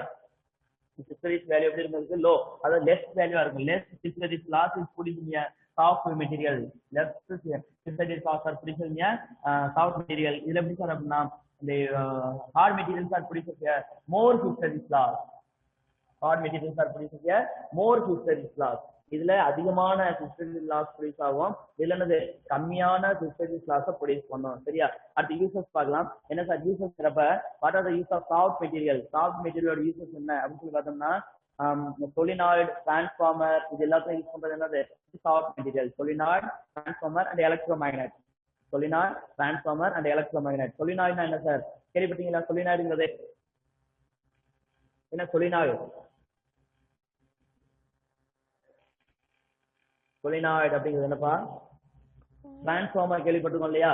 டிரான்ஸ்ஃபார்மர் அப்படிங்கிறது கேள்விப்பட்டிருப்போம். சொலினாய்டு அப்படிங்கிறது ஒண்ணும் கிடையாது. சொலினாய்டு அப்படிங்கிறது காயில், காயில தான் நம்ம என்ன சொல்றோம் சொலினாய்டு அப்படின்னு சொல்றோம். அடுத்து என்ன சொல்றது எலக்ட்ரோ மேக்னெட். அடுத்து என்னது electromagnet. These are the uses of ஏதோ யூசஸ். இதெல்லாம் சாஃப்ட் மெட்டீரியலோட யூசஸ். சாஃப்ட் மெட்டீரியல் நம்ம எதாவது யூஸ் பண்ணலாம், இந்த சொலினாய்டு யூஸ் பண்ணலாம். அடுத்து டிரான்ஸ்ஃபார்மர் யூஸ் பண்ணலாம். அடுத்து எலக்ட்ரோ மேக்னெட் மெட்டீரியல் நம்ம யூஸ் பண்ணலாம். So these are the example and these are the uses for soft material. soft ferromagnetic material uses என்ன சார் அப்படின்னா solenoid, transformer and என்னது electromagnet. and hard material uses என்ன sir அப்படின்னா, heart material எப்பவுமே எப்படி sir இருக்கும், எப்படி யூஸ் பண்ணலாம்னா பர்மனன்ட் மேக்னெட். பர்மனன்ட் மேக்னெட் அப்படின்னு சொல்றோம் இல்லையா, பர்மனன்டா மேக்னெட் ப்ரொடியூஸ் பண்றது இருக்கக்கூடிய அந்த பர்மனன்ட் மேக்னெட்டுக்கு மட்டும் இருக்கக்கூடிய ப்ராப்பர்ட்டி தான் அது அந்த hard ferromagnetic material, hard property of ferromagnetic material. சரியா. அடுத்து பாத்தீங்கன்னா எக்ஸாம்பிள், இதுக்கு என்ன சார் எக்ஸாம்பிள் சொல்லலாம், mu metal, stalloy. these are the example of soft material. Mu metal அப்படின்னு கேள்விப்பட்டிருக்கீங்களா, மெட்டல்ல mu metal and stalloy. these are the example of soft ferromagnetic material. அடுத்தது பார்த்தோம்னா steel, alnico and lodestone. Steel, alnico and lodestone. these are the example for hard material. சரியா. So soft மெட்டீரியல்னா என்ன, hard மெட்டீரியல்னா என்ன, அதோட யூசஸ் என்னென்ன, அதுல என்னென்ன எக்ஸாம்பிள்ஸ் கொடுத்துருக்காங்க அப்படின்னு பாத்துக்க. இது முக்கியமான ஒரு கொஸ்டின். இது வந்து இதுல இருந்து 2 மார்க் கொஸ்டின், 3 மார்க் கொஸ்டின், அதாவது 5 மார்க் கொஸ்டின் கூட இதுல கேட்கறதுக்கு சான்சஸ் இருக்கு. சரிங்களா. Heart material and soft material, heart material and soft material. Heart material என்ன, சாஃப்ட் மெட்டீரியல்னா என்ன, இதுல இருந்து ஒரு 2 மார்க் கொஸ்டின், 3 மார்க் கொஸ்டின் கேட்பாங்க. கண்டிப்பா அதை நல்லா படிச்சுக்கோங்க.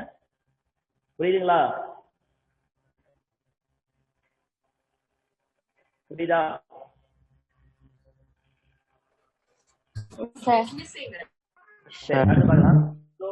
அடுத்து பாருங்க histories loss.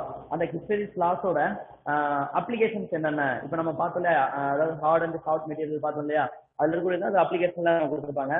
What are applications of hysteresis loss, அந்த ஹிஸ்டரிஸ் லாஸ் அப்படிங்கிறதுல என்னென்ன அப்ளிகேஷன் இருக்கு அப்படின்னு சொல்லி பார்க்கலாம். So there are some losses which produces in the ferromagnetic material. Ferromagnetic material la சில losses அப்படிங்கிறது produce பண்ணாலும் it provide information such about retainability, coercivity and permeability, susceptibility. Retainability, coercivity, permeability and susceptibility. இத பத்தின சில information நமக்கு கொடுக்குது. எது இந்த ஹிஸ்டரிஸ் லாஸ் அப்படிங்கிறது நம்ம பார்த்தோம் இல்லையா. ஸோ இந்த ஹிஸ்டரிஸ் லாஸ் வச்சு நம்ம என்ன பண்றோம், permeability அப்படிங்கறத எக்ஸ்பிளைன் பண்றோம், porosity எக்ஸ்பிளைன் பண்றோம், susceptibility எக்ஸ்பிளைன் பண்றோம், retainability அப்படிங்கறத எக்ஸ்பிளைன் பண்றோம். So the Histredis laws are give some information about the materials. Materials ஓட சில இன்ஃபர்மேஷன் நமக்கு கொடுக்குது.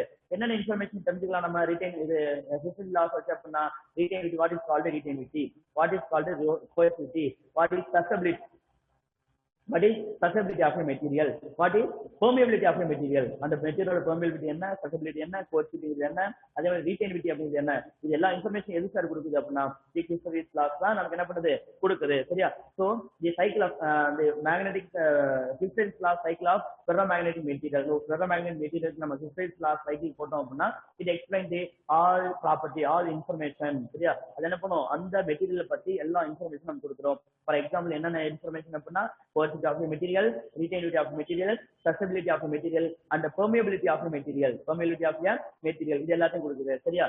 So the Histredis laws of ferromagnetic material என்னென்ன பாக்குறோமோ, so the Histredis laws of ferromagnetic material having other material, இன்னும் வெவ்வேறு material அது இருக்கு, இதே மாதிரி எக்ஸாம்பிள்ஸ் இருக்கு அப்படின்னு நம்மளால என்ன பண்ண முடியும், to identify the materials நம்மளால என்ன பண்ணலாம், ஐடென்டிஃபை பண்ணலாம் இது என்ன மெட்டீரியல் அப்படின்னு நம்மளால என்ன பண்ண முடியும், ஐடென்டிஃபை பண்ண முடியும். So there are some uses for Histredis ferromagnetic material. Ferromagnetic material சில யூசஸ் கொடுத்திருக்காங்க.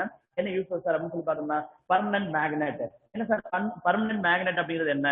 சோ the permanent magnet அப்படிங்கிறது நம்ம எக்ஸாம்பிள் சொல்ல போனோம்னா இந்த வேர்ல்ட் நம்ம பெர்மனன்ட்டா ஒரு மேக்னெட் அப்படின்னு சொன்னோம்னா என்ன சொல்லுவோம், earth is a permanent magnet. Earth நம்ம எப்படி எடுத்துக்கோம், நம்ம ஒரு பர்மனன்ட் மேக்னெட் அப்படின்னு சொல்லி எடுத்துக்குவோம். சோ இந்த பர்மனன்ட் மேக்னெட்டுக்கு என்ன சார் இருக்கும், என்ன அப்படிங்கறத நம்ம தெரிஞ்சுக்கணும்ல. இந்த porosity, retainability, magnetic susceptibility and magnetic permeability அப்படின்னு சொல்றோம் இல்லையா. this all the properties are having high property. இது எல்லாத்தையும் எப்படி இருக்கும், அது அதிகமான ப்ராப்பர்ட்டி அதிகமா இருக்கும். இந்த ப்ராப்பர்ட்டி எல்லாமே எப்படி இருக்கும், அதிகமா இருக்கும். so the permanent magnet having a high retainability, high porosity and high permeability. சரியா? இது எல்லாமே எப்படி இருக்கும், அதிகமா இருக்கும். high retainability, high porosity and high permeability இதெல்லாம் அதிகமா இருந்துச்சுன்னா this material is called a permanent magnet of ferromagnetic material.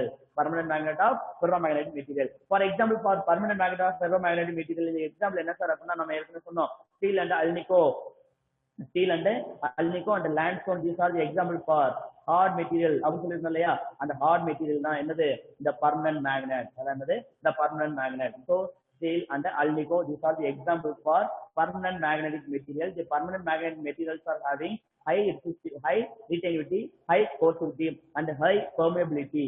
எல்லாமே எப்படி இருக்கும், ஹையா இருந்துச்சு அப்படின்னா this material is called permanent magnetic material. என்ன சொல்றோம், permanent magnetic material. அடுத்து பாத்தீங்கன்னா permanent magnet பார்த்தாச்சு. electromagnet. What is called electromagnet? The electromagnetic magnetic materials are having அதோட ப்ராப்பர்ட்டி என்னன்னு தெரிஞ்சுக்கணும் இல்லையா. இதோட ப்ராப்பர்ட்டி என்ன சார் அப்படின்னா the properties are having high initial permeability. அதோட permeability அப்படிங்கிறது ஃபர்ஸ்ட் எப்படி இருக்கும், அதிகமா இருக்கும். அடுத்து retainability of the material is low. Retainability of the material is low and also the porosity of the material is low. Porosity எப்படி இருக்கும், லோவா இருக்கும். The material is compared to the permanent magnet is very thin Histredis laws. இது எப்படி இருக்கும், very thin Histredis laws. For example, permanent magnet having a Histredis laws, permanent magnet and electromagnet. இது ரெண்டுக்கு நம்ம Histredis laws போட்டோம் அப்படின்னா the permanent magnet having a Histredis laws of this இருக்கும். இதுவே to draw a Histredis laws of electromagnet, the electromagnet having a thin Histredis laws. The Histredis laws எப்படி இருக்கும், thin-ஆ இருக்கும், ரொம்ப சின்னதா இருக்கும். So it is two magnet. இதானது by electromagnet. This is called permanent magnet, this is called electromagnet. So permanent magnet அப்படிங்கிறது என்ன sir, high resistivity, high retainability, high porosity and high permeability is called a permanent magnet. But the electromagnet having a initial high permeability. Permeability is initial high இருக்கும். அடுத்து பாத்தீங்கன்னா the porosity and the retainability of the material is low.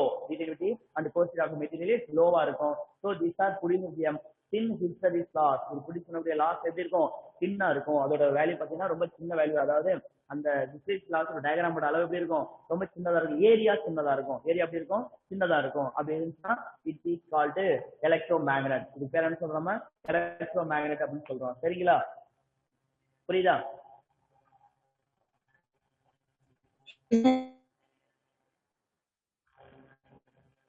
புரியுதுங்களா? Okay. இப்போ இந்த third லெசன்ல balancing இதுல முடிஞ்சா, தேர்ட்ல balancing முடிஞ்சா பாய். பாய்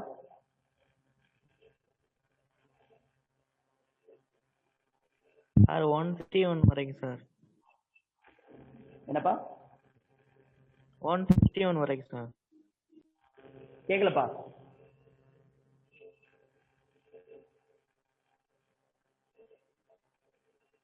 தம்பி சவுண்டா சொல்லுங்கடா என்னன்ட்டு.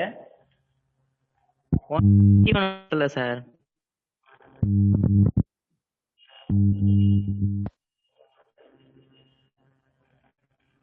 அடுத்த டாபிக் நடத்தணுமா? ஆமா sir. Magnetic effect of current நடத்தணும். ஓஎஸ்ஓட ஓகே ஓகே ஓகே அதை நடத்திடலாம். பைட் ஷார்ட்ல வரைக்கும் நடத்தணும். Okay magnetic effect of current. என்ன sir magnetic effect of current? இந்த மேக்னெட்டிக் எஃபெக்ட் அப்படிங்கறத எப்படி சார் எக்ஸ்பிளைன் பண்றது அப்படின்னா, magnetic effect of current is explained by Oersted experiment. என்ன சார் ஓஎஸ்டட் எக்ஸ்பெரிமெண்ட் அப்படின்னா என்ன அப்படின்னு சொல்லி பார்த்தோம்னா, the current pass through a conductor. The current என்ன பண்ணுது, ஒரு கண்டக்டர் வழியா கரண்ட் போகுது. அப்படி கரண்ட் போகும்போது என்ன பண்ணுவோம், magnetic needle is placed near the current carrying conductor. ஒரு magnetic needle என்ன பண்றேன்னா அந்த current carrying conductor பக்கத்துல வைக்கிறேன். அந்த current carrying conductor பக்கத்துல வைக்கும்போது there is no current flows in across the conductor. conductor வழியா என்ன பண்ணல கரண்ட் போகல அப்படின்னா the magnetic needle do not deflect. magnetic needle என்ன பண்ணாது, deflect ஆகாது. the current flows via conductor. இந்த கண்டக்டர் வழியா அதாவது இந்த ஒயர் இருக்கு இல்லையா, அந்த ஒயர் வழியா கரண்ட் போகும்போது இந்த magnetic needle produces a deflection. magnetic needle produces a deflection. So explain இதுல இருந்து என்ன தெரியுது அப்படின்னா, the current flows in the conductor it produces a magnetic field. it produces a magnetic field. அப்போ ஒரு கண்டக்டர் வழியா கரண்ட் போனுச்சு அப்படின்னா அங்க என்ன பிடிக்காது, magnetic field இருக்கு பிடிக்காது. It is explained by Oersted experiment. Oersted தான் இதை எக்ஸ்பிளைன் பண்றாரு. எக்ஸ்பிளைன் பண்றாருன்னா 1820 explain பண்றாரு. Oersted is explained the magnetic effect of current. magnetic effect of current. நீங்க current carrying conductor, இந்த current flows in a current carrying conductor. ஒரு கண்டக்டர்ல என்ன பண்ணுது, current flow ஆகுது. இந்த current flow ஆகுது இல்லையா, so the magnetic needle placed near the current carrying conductor. நான் என்ன பண்றேன், இந்த current carrying conductor பக்கத்துல என்ன பண்றேன், ஒரு magnetic needle வைக்கிறேன். the magnetic needle shows a deflection. magnetic needle என்ன பண்ணுது, deflect ஆகுது. so it explains the current carrying conductor produces a magnetic field around the conductor. அந்த கண்டக்டருக்கு என்ன ப்ரொடியூஸ் ஆகுது, magnetic field ப்ரொடியூஸ் ஆகுது அப்படிங்கறது இது எக்ஸ்பிளைன் பண்ணுது. சரியா, இது என்ன பண்றேன், the direction of the current changes. நான் என்ன பண்றேன், the direction of the current in a conductor is changes. அப்படி சேஞ்ச் ஆகும்போது the magnetic needle, deflection of the magnetic needle also changes. magnetic needle deflection என்ன பண்ணுது, அதுவும் சேஞ்ச் ஆகுது. in the opposite direction. the direction of the current changes. Change பண்ணும்போது என்ன ஆகுது, the deflection of the magnetic needle also changes in the opposite direction. சரியா, so it is called, இது பேர் என்ன சொல்றாரு அப்படின்னா magnetic effect of current. it also called electromagnetism. இது என்ன சொல்றோம், electromagnetism. சரியா, so இது இந்த electromagnetism அப்படின்னு சொல்லிட்டு நம்ம ஒரு லெசன் டெவலப் ஆகிறதுக்கு இதுதான் ஒரு கான்செப்ட் ஆயிருச்சு அப்படின்னு சொல்றாங்க. so the current carrying conductor is the current flows in a current carrying conductor. the magnetic needle placed in a current carrying near place to the current carrying conductor it shows a deflection. it produces a deflection. again the direction of the current changes. the deflection of the magnetic needle is opposite direction. so it explains the current carrying conductor produces a magnetic field. current carrying conductor produces a magnetic field. அப்ப current carrying conductor என்ன பண்ணுது, ஒரு magnetic field produce பண்ணுது. அப்படி நம்ம explain பண்றது, யார் explain பண்றது சார் அப்படின்னா Hans Christian Oersted in the year of 1820. இது experiment current carrying conductor and magnetic needle box. current carrying conductor and magnetic needle box. சரியா, so Hans Christian Oersted is explained the magnetic effect of current in a conductor. current flows in a conductor, it produces a deflection near the magnetic needle. so the current carrying conductor produces a magnetic field across the magnetic field. அந்த magnetic field பக்கத்துல நான் ஒரு needle கொண்டு வைக்கும் போது it produces a deflection. deflection produce பண்ணுது. சரிங்களா, புரியுதா? சோ அடுத்து பாத்தீங்கன்னா magnetic field around a straight current carrying conductor. ஸ்ட்ரெயிட்டா போகக்கூடிய ஒரு current carrying conductorல magnetic field எப்படி சார் இருக்கும் அப்படின்னு சொல்லி பார்க்க போறோம். so a magnetic field produces a straight current carrying conductor. the current flows in a current carrying conductor. ஒரு current போனுச்சு அப்படின்னா magnetic compound is placed near to the current carrying conductor. பக்கத்துல வைக்கும்போது the needle produces a deflection. the magnetic needle produces a deflection. there is no current flows to a conductor. conductor வழியா current போகல அப்படின்னா the magnetic needle do not deflect. magnetic needle என்ன பண்ணாது, deflect ஆகாது. சரியா, சரி அடுத்து பாருங்க, the iron falls are placed in a conductor. Conductor பக்கத்துல என்ன பண்றேன், அப்படியே iron falls, அதாவது இரும்பு துருவல் இருக்கு இல்லையா, அதை அப்படியே நான் அப்படியே போட்டுறேன். போட்ட பிறகு என்ன பண்றேன், the current carrying conductor, current flow through a conductor, the iron falls are uses a circle. அது என்ன பண்ணுது, circle to align the circle. ஒரு வட்ட வடிவத்துல என்ன பண்ணுது, அலைன் ஆகுது. ஸோ அந்த வட்ட வடிவத்தில் align ஆகுத to explain, this is explain the current carrying conductor is a magnetic field. இந்த current carrying conductor என்ன பண்ணுது, magnetic field ப்ரொடியூஸ் பண்ணுது. நம்ம சின்ன பிள்ளைலாம் விளையாண்டுப்போம், என்ன பண்ணுவோம், நிறைய அப்படியே இரும்பு துருவங்கள் அப்படியே இதுல போட்டிருப்போம். இப்படி போட்டு என்ன பண்ணுவோம், அது கீழே அப்படியே காந்தத்தை சுற்றி போனோம், காந்தத்தை என்ன பண்ணும்போது இப்படி இப்படி இப்படி இப்படி நகரும். சரியா, அப்ப அப்படி நகர்றதுக்கு காரணம் என்ன அப்படின்னா மேக்னெட்டிக் ஃபீல்ட் ப்ரொடியூஸ் ஆகுது. அதே என்ன பண்ணேன், இதுல ஒரு சின்ன ஹோல் போட்டு ஒரு கண்டக்டர் இதுல விட்டுறேன். இதுல என்ன பண்றேன், கரண்டை பாஸ் பண்றேன். இந்த இடத்துல நான் என்ன பண்றேன், அந்த துருவல்கள் போட்டு இரும்பு துருவல்ல ஃபர்ஸ்ட் கரண்டே போகல அப்படின்னா எல்லாம் அங்கேயும் அப்படி இப்படியே கிடக்கு. அது நான் கரண்ட் இதுல போனது என்ன இது, அப்படியே சர்க்கிள் வட்ட வடிவம் வளையமா என்ன பண்ணிடுச்சு, அப்படியே இருந்துருச்சு. அப்படி வளையமா இருக்கும்போது என்ன தெரியுது அப்படின்னா, சோ இந்த current carrying conductor produce magnetic field. அது சரௌண்டிங் பிளேஸ்ல என்ன பண்ணுது, ஒரு மேக்னெட்டிக் ஃபீல்ட அது என்ன பண்ணுது, ப்ரொடியூஸ் பண்ணுது. So magnetic field R produces in a current carrying conductor in a concentric circle. அதான் சர்க்கிளா புடிசான்னு சொல்றோம் இல்லையா, it produces a concentric circle. ஒரு வட்ட வடிவமான ஒரு ஃபீல்ட் என்ன பண்ணுது, இது ப்ரொடியூஸ் பண்ணுது. So the current carrying conductor அப்படிங்கிறதுல ஒரு நம்ம கரண்டை பாஸ் பண்ணும்போது ஏற்படக்கூடிய அந்த ஃபீல்டை நம்ம சொல்றோம் மேக்னெட்டிக் ஃபீல்ட் அப்படின்னு சொல்றோம். என்ன சொல்றோம், நம்ம மேக்னெட்டிக் ஃபீல்ட் அப்படின்னு சொல்றோம். சரியா, so the magnetic field of a conductor is depends upon, எதை பொறுத்து சார் அப்படின்னு சொல்லி பார்த்தோம்னா, magnetic field of a conductor depends upon distance from the conductor. Distance from the conductor. For example, இதுக்கு பக்கத்துல ஒரு கண்டக்டர் இருக்கு, கண்டக்டர் பக்கத்துல இருக்கிற magnetic field எப்படி இருக்கும், அதே தூரத்துல இருக்கிற magnetic field எப்படி இருக்கும் பார்த்தோம்னா, near the magnetic field is larger. Near the magnetic field is larger. For the magnetic field is smaller. அப்ப தூரத்துல இருக்கக்கூடிய magnetic field வந்து கம்மியா இருக்கும், பக்கத்துல இருக்கிற magnetic field எப்படி இருக்கு, அதிகமா இருக்கு. So strong magnetic field is produced near the conductor. Conductor பக்கத்துல என்ன ஆகுதுன்னா ஸ்ட்ராங்கான ஒரு magnetic field ப்ரொடியூஸ் ஆகுது. அதுவே தூரம் சொல்ல to produce at a distance of r distance, at a distance of r distance, rங்கிற டிஸ்டன்ஸ்ல it produces a small magnetic field. அதாவது இங்க லார்ஜ் அம்சம் எப்படி இருக்கும், small magnetic field இருக்கும். compared to the nearest magnetic field, the larger magnetic field is very small. பக்கத்துல இருக்கிற magnetic field விட அதிகமா தூரத்துல இருக்கிற magnetic field நான் கம்பேர் பண்ணி பார்த்தா எப்படி இருக்கும், it is very small magnetic field. small magnetic field. நம்ம என்ன சொல்லலாம், இது ஒரே ஒரு கம்பி இருக்கியா, இதை வச்சு நம்ம எக்ஸ்பிளைன் பண்றோம். இதை மாதிரி என்ன பண்ணலாம், ஒரு சீட் எடுத்துக்கிறேன், டூ ஹோல், 2 ஹோல் போட்டேன். இதுல என்ன பண்றேன், ஒரு கம்பி நான் விட்டுட்டேன் இல்லையா. சரியா, இதுல என்ன பண்ணேன், ஒரு கம்பி விட்டு என்ன பண்றேன், கரண்ட் க்ளோஸ் கண்டக்டர், அதாவது ஒரு கண்டக்டர் என்னது, ஒரு கண்டக்டர். அதுல என்ன பண்றேன்னா கரண்ட் ஃப்ளோ பண்ண போறேன். கரண்ட் என்ன பண்ணுது இல்லையா, பாயப்போகுது. அப்படி கரண்ட் பாயும்போது என்ன ஆகுது, பேட்டரி கரண்ட் போகும். ஸோ பேட்டரி ஒரு ஜீரோ ஸ்டார்ட் ஒரு கீ. இப்போ நம்ம பேட்டரி வழியா கரண்ட் போகணும் என்ன ஆகும் அப்படின்னா, இங்க கூட இந்த எல்லாமே வந்து இப்படி அரேஞ்ச் ஆயிடும். சரியா, இப்படி கான்சென்ட்ரிக் சர்க்கிள், கான்சென்ட்ரிக் சர்க்கிள் இப்படி வட்டவடி வளையத்தை என்ன பண்ணுது, உருவாக்குது. So it produces magnetic field. So current carrying conductor produces magnetic field. அப்போ ஒரு கரண்ட் போகக்கூடிய ஒரு கண்டக்டர்ல என்ன ப்ரொடியூஸ் ஆகுது, கண்டிப்பா ஒரு மேக்னெட்டிக் ஃபீல்ட் ப்ரொடியூஸ் ஆகும். அட் கான்சென்ட்ரிக் சர்க்கிள், அதாவது கான்சென்ட்ரிக் சர்க்கிள் ஒரு வட்ட வடிவ வளையங்களை உருவாக்கும். பக்கத்துல இருக்கக்கூடிய அந்த nearest point, the nearest circle having a largest magnetic field, the farthest such having a small magnetic field. So ஏன் சார் அப்படின்னா, compared to the distance compare பண்ணும்போது the distance r is larger, magnetic field is small.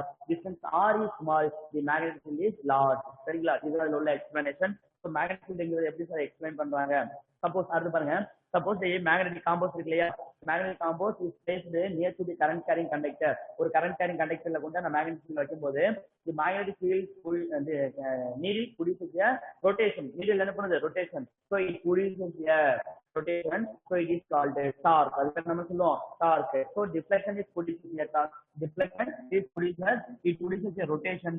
So it is called torque. Torque என்ன sir அப்படின்னா, for example இந்த இடத்துல நான் என்ன பண்றேன், ஒரு மேக்னெட் நீடில் வைக்கிறேன். இந்த மேக்னெட் நீடோட டைரக்ஷன் இருக்கு, இந்த டைரக்ஷன் இருக்கு. அப்ப கரண்ட் வந்து என்ன பண்ணுது, இந்த டைரக்ஷன் போகுது.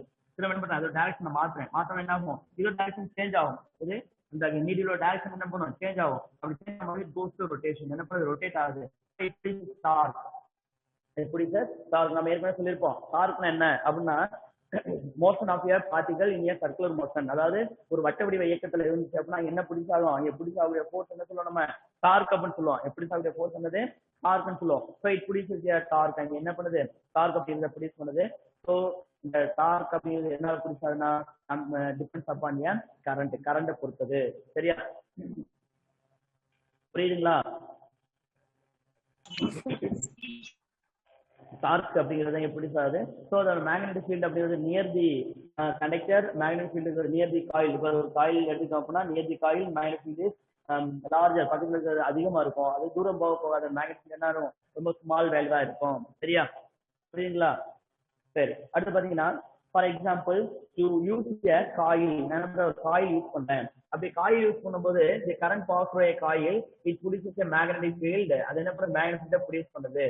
So the magnetic needle box is placed near to the coil, it produces a deflection. என்ன பண்ற அப்படின்னா இதுல எப்படி காயில் சுத்துறேன் 2 3 4 5 6 7. சரியா? So the number of turns in a coil எவ்வளவு இருக்கு? 7 இருக்கு. So it produces a magnetic field. என்ன பண்ணுது? ரெண்டு magnetic field ப்ரொடியூஸ் பண்ணுது. சரியா? compared to the magnetic field of another coil. இதுல இன்னொரு காயில் கம்பேர் பண்றேன். என்ன அப்படின்னா அதுல என்ன அப்படின்னா 3 4 5 6 7 8 9 10 இருக்கு. சரியா? 10 சுத்தி இருக்கேன். இப்ப அதே மாதிரி என்ன பண்றேன், இதையும் ஒரு பேப்பர்ல நான் ஹோல்ட் போட்டு வச்சிருக்கேன். சென்டர் பாயிண்ட் இருக்கட்டும். சோ இங்க புடிச்சா ஒரு மேக்னெட்டிக் ஃபீல்ட் எப்படி சார் இருக்கும் அப்படின்னா it's larger. So compare to the number of turns in a coil, number of turns in a coil, காயில்ல இருக்கக்கூடிய நம்பர் ஆஃப் டர்ன்ஸ் இருக்கு இல்லையா, it is also increase the magnetic field. Magnetic field என்ன பண்ணுது, increase பண்ணுது. So the number of turns is increases, number of turns is increases, magnetic field also என்ன பண்ணுது, increases, number of turns is decreases, magnetic field எப்படி இருக்கும், decreases ஆகும், கம்மியா இருக்கும். அதிகமா இருந்துச்சுன்னா number of turns அதிகமா இருந்துச்சுன்னா அங்க புடிச்சா magnetic field அதிகமா இருக்கும். அதே number of turns கம்மியா இருந்துச்சுன்னா அதோட magnetic field எப்படி இருக்கும், கம்மியா இருக்கும். So this is called Hahn-Schiff-Volter experiment in the year of 1820. So magnetic effect of electric current, magnetic effect of electric current. சரிங்களா? புரியுதா?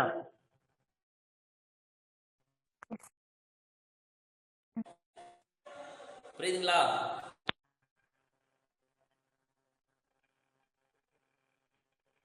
பாய்ஸ் அண்ட் கேர்ள்ஸ் லைன்ல இருக்கீங்களா? Yes, sir. ஓகே, அடுத்த டாபிக் பாத்தீங்கன்னா ரைட் ஹேண்ட் தம்ப் ரூல். என்ன sir right hand thumb rule? நம்ம ஏற்கனவே படிச்சிருக்கோம். ரைட் ஹேண்ட் தம்ப் ரூல் படிச்சிருக்கோம். ரைட் ஹேண்ட் காக் ஸ்க்ரூ ரூல் அப்படின்னு சொல்லி படிச்சிருக்கோம். முன்னாடியே படிச்சிருக்கோம். அதுதான் டென்த்ல எல்லாம் படிச்சிருப்பீங்க. சரிங்களா?